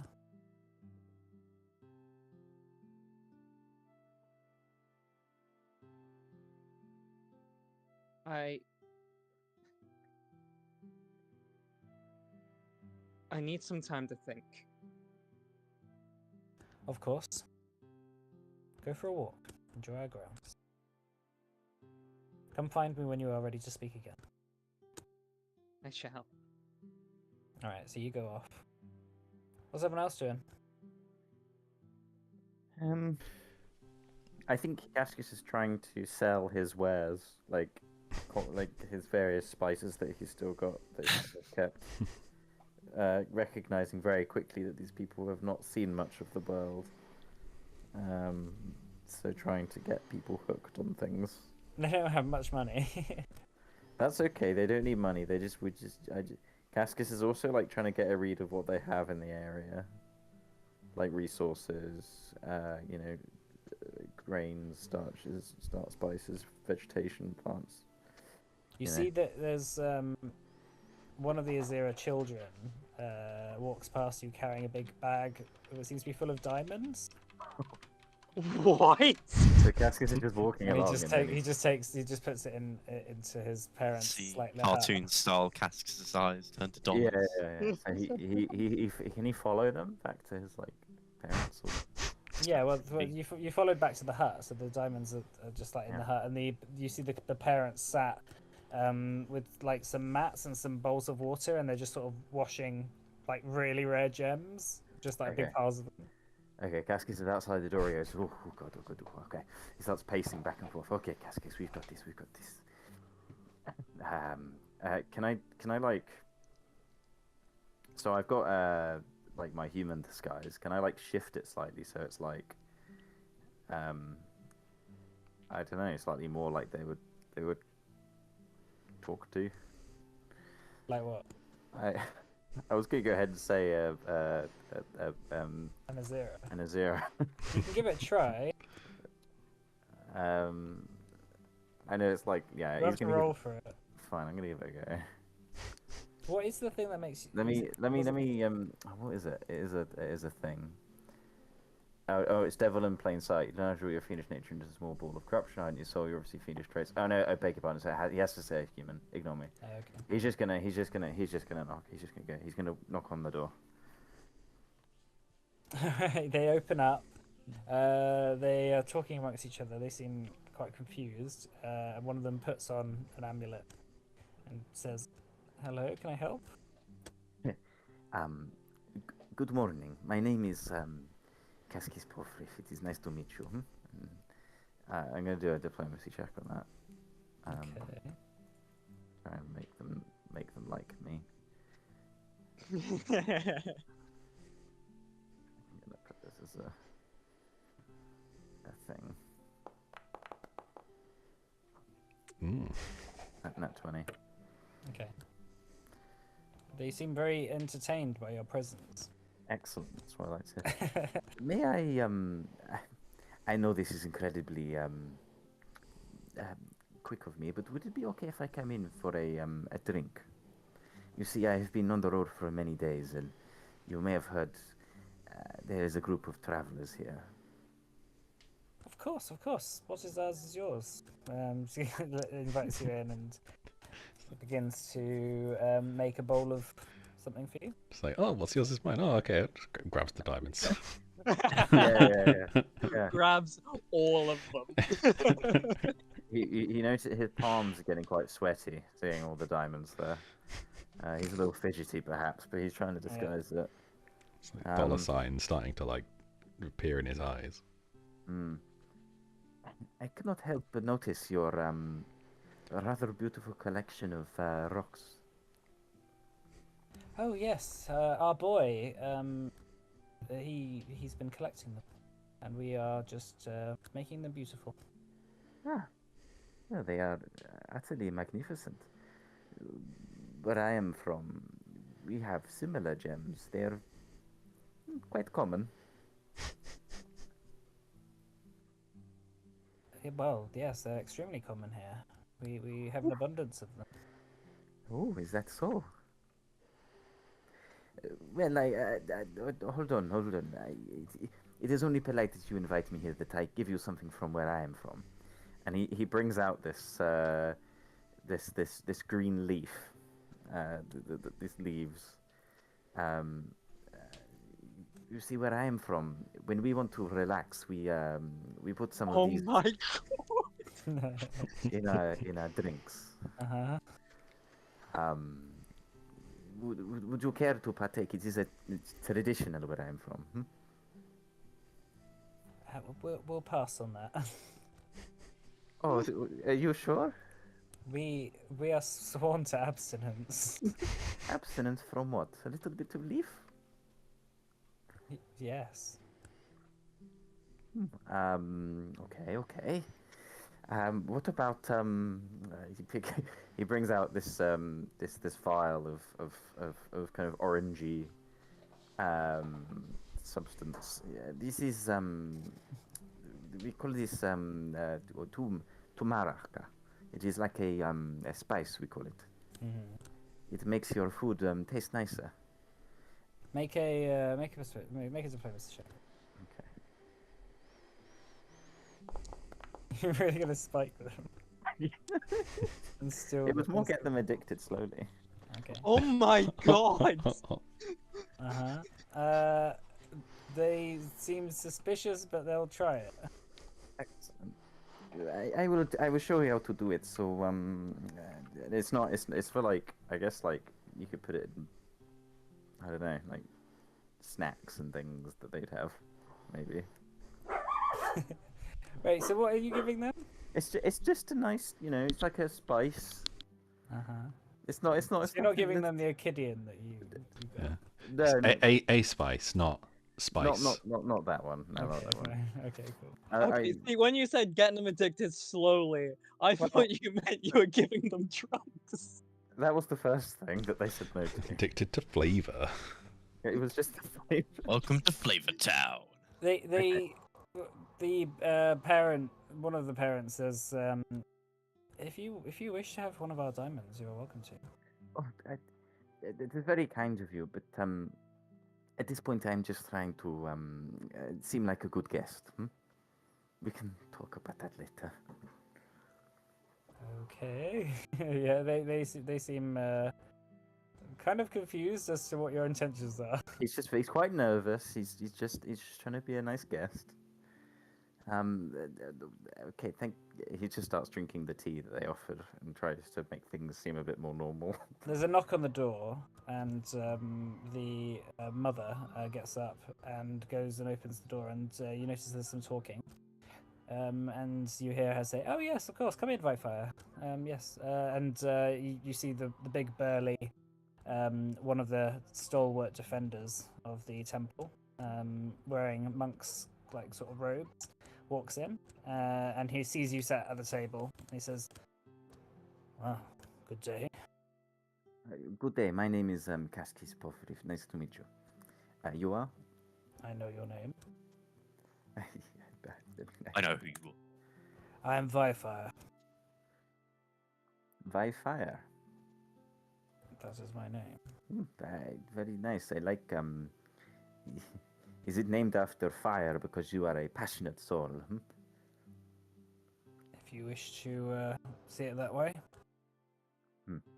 Is Well, everything okay in it?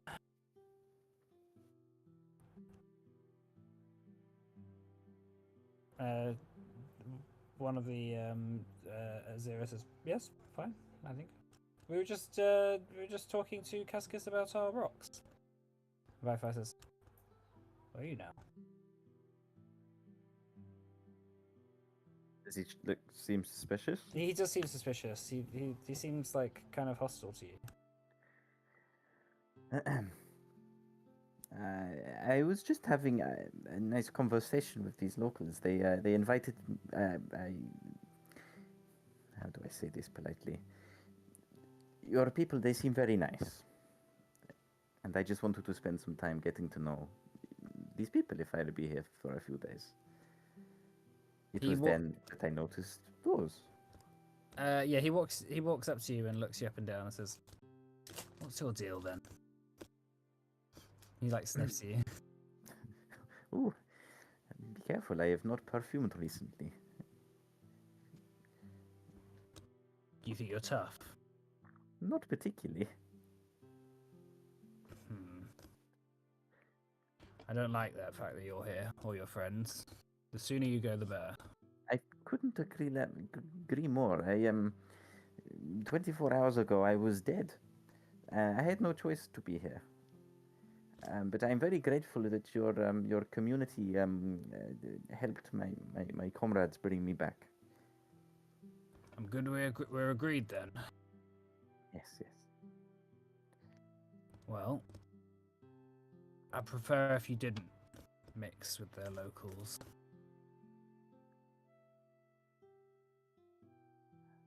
It's my job to keep them safe, and I don't know who you are. You have nothing to worry about from me. I am nice. I know. Now prove it. And he sort of stands out of the way and just makes an opening for you to leave. Cascus looks at the other people in the hut. They sort of look down. They don't even look at you. Okay. Well, Cascus finishes his cup of tea, sits it on the table next to him. Right. Kind of pats himself and gets up and goes, "Well, it was a pleasure to meet you. I thank you for your hospitality, and clearly my stay has reached its conclusion." He sort of like shuffles you out, and as you get out, he sort of gives you a bit of a shove in the back and just pushes you out of the way. Ouch! I'm keeping my eye on you. And he just walks off. How rude. Well, he takes a note of where the building is and kind of just carries on meandering. Cool. Henning, what are you up to? If you remember, Henning, that thing that you wanted to do, you have to be on a mountain to do it. FYI. You muted? Where is he? Hello? Yeah, I'm muted, and I forgot. Yeah, so we need to. This is kind of mountainy here, isn't it? Yeah. Yes. So I just need to make sure we're here in the next couple days. So. Okay. Well, are we going to be in a mountainy area the next couple days? Yeah, I think you're staying Friday? here until the full moon now, aren't you?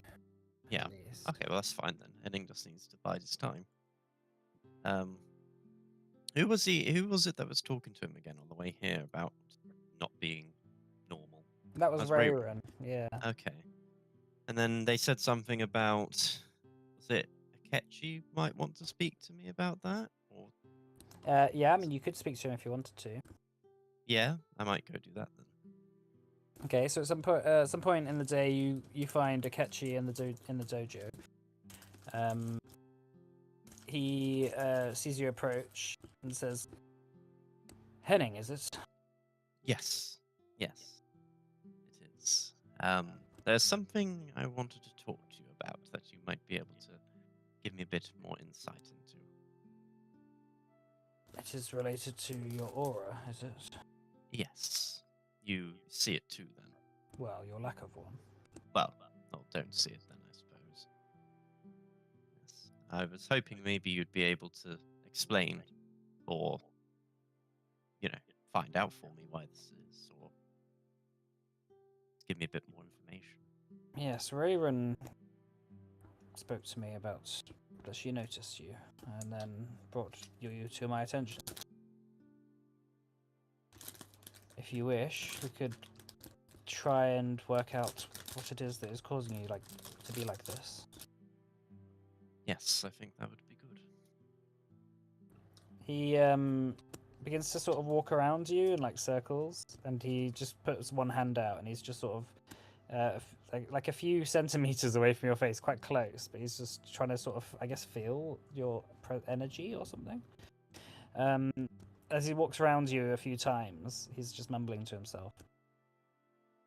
He says, "You have made a dark pact." Well, I was desperate, so Which only death can free you from.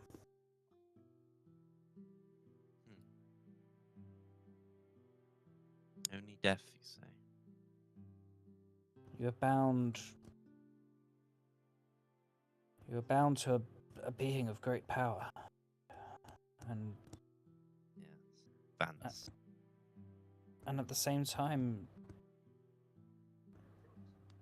his light is flickering. I haven't heard from them in a very long time.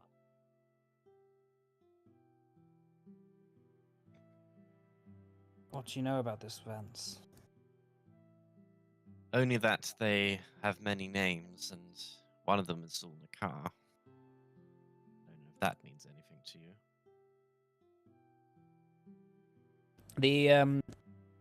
The old Azira kind of stops and puts his hand down and says, "Did you say Zornakar?" Yes.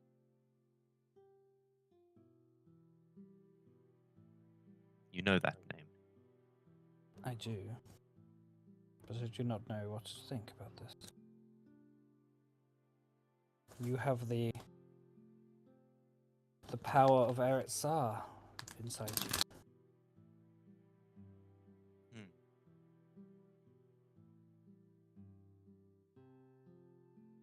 You have. It's hard to explain. A being who is responsible for much of why the world is the way it is. Yet they are nowhere to be seen. I have not seen them in so long. It seems that you are feeding on their power. I'm feeding on their power.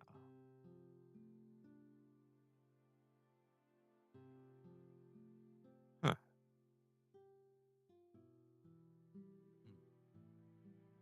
Well, you should be dead. I know.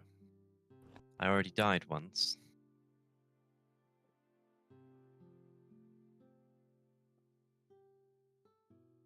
It seems that you are draining Vance's ability to regenerate. I see. As long as you continue down this path, Vance will not be able to return. So what you're saying is I need to die in order for Vance to return.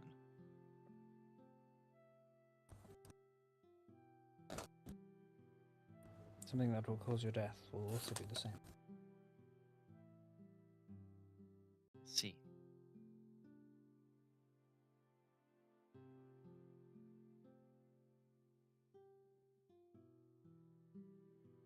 kind of just pulls out that little, well, not pulls it out, but kind of just feels around where the gem dust is and thinks to himself, or just kind of mumbles to himself, maybe this is what Vance means. Bring him back.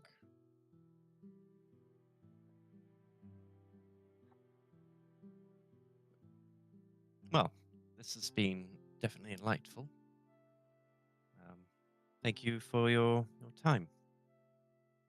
If you have a chance to visit the Savas in Lenora, they may be able to help you more. I do not have the tools to deal with such a curse. Thank you. I'll make a note of that. Very well. So he lets you go off. Hanks turns. As you go to leave,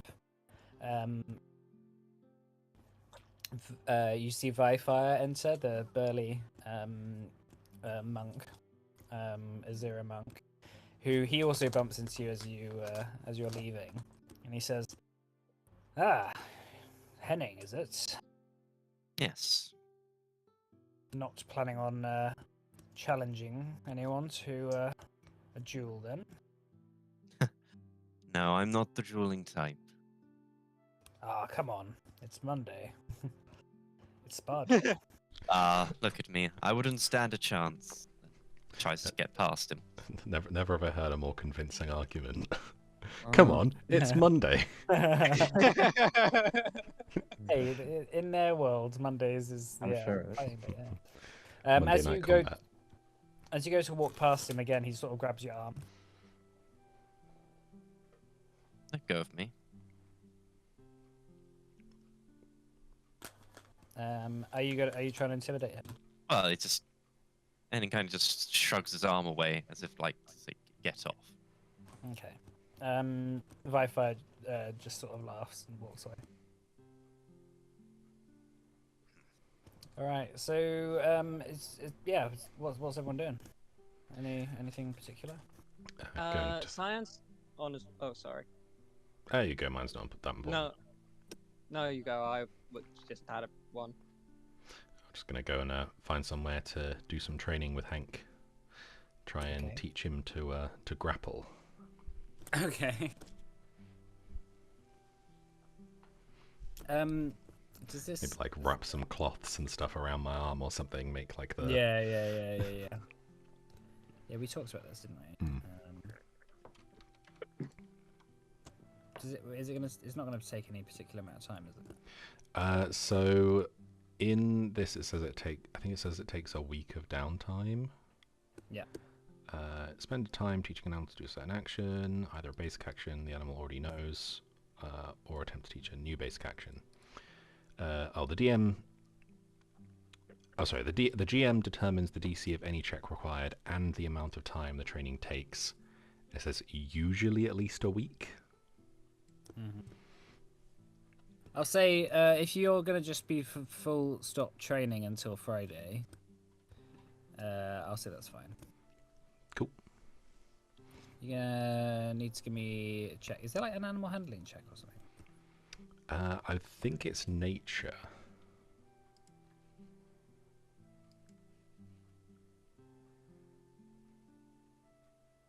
Nature. Which I am now trained in. I'm not Alright, good give at me- it, but Give me a nature check. okay, I'm going to use my legend point. Grapple is Athletics. athletics. Alright, let me just have a look at the DC. Yeah, I don't think there's really like hard and fast rules for it. It's kind of just, hey, your DM can just decide. I'll say the DC's. I'll say you get. DC's going to be 24 because you're level 8. Let's say that. So it gets harder as you get higher level? Well, it's not harder because you're going to have higher and higher bonuses. Well, assuming you're focusing on that thing. It's going to be pretty balanced all throughout. And then, I'll say you get a circumstance. You can get a circumstance modifier as well, of +4. Okay, so nature. Yeah, give me nature. Okay, that's fine. Okay. So that's going to take you a week to do. So that's you pretty much booked in for the week. Cool. What's everyone else doing over the week? Go on. You go first. No, go on. Cyan's going to carry on with the walk, and at some point he's going to try and find his dad. Okay. We'll do that next session then. Okay. Some of that stuff. At some point during the next couple of days, you come across Nyx. Sorry, I still. Oh yeah, go Make ahead. Yeah, go. Things over the next few days. Yeah. So basically, Gaskis is going to want to try and garner up some support from friendship with the locals. B, he's going to try and find out what makes Farfaen tick. His priority is going to be to try and befriend him. And if that includes through a bit of sparring, then so be it. We can do that, if that would be interesting. And he's also, on a slightly more low-key note, going to try and figure out where these diamonds are coming from, the business that's kind of underpinning it, and, like, quite frankly, how much there could be in there. Yeah. Cool. So maybe what I'll do then is if everyone just tells me what they want to do over the next week, I'll just get you to do the rolls for that at some point, and then we'll just next session we'll start up with like how everyone's week's gone. Sure. Yeah. Okay. Is that all right? And then we'll stop there then for tonight. Okay. Cool. All right. Cool. Thank you very much for the session. Thank you. Yeah. Thank For you. the game. Yeah, so if anyone has any ideas for what they want to do over the week, just send me a message and then we'll work them out. Cool. Yep. All right. See you next week. Tech support and others. Bye.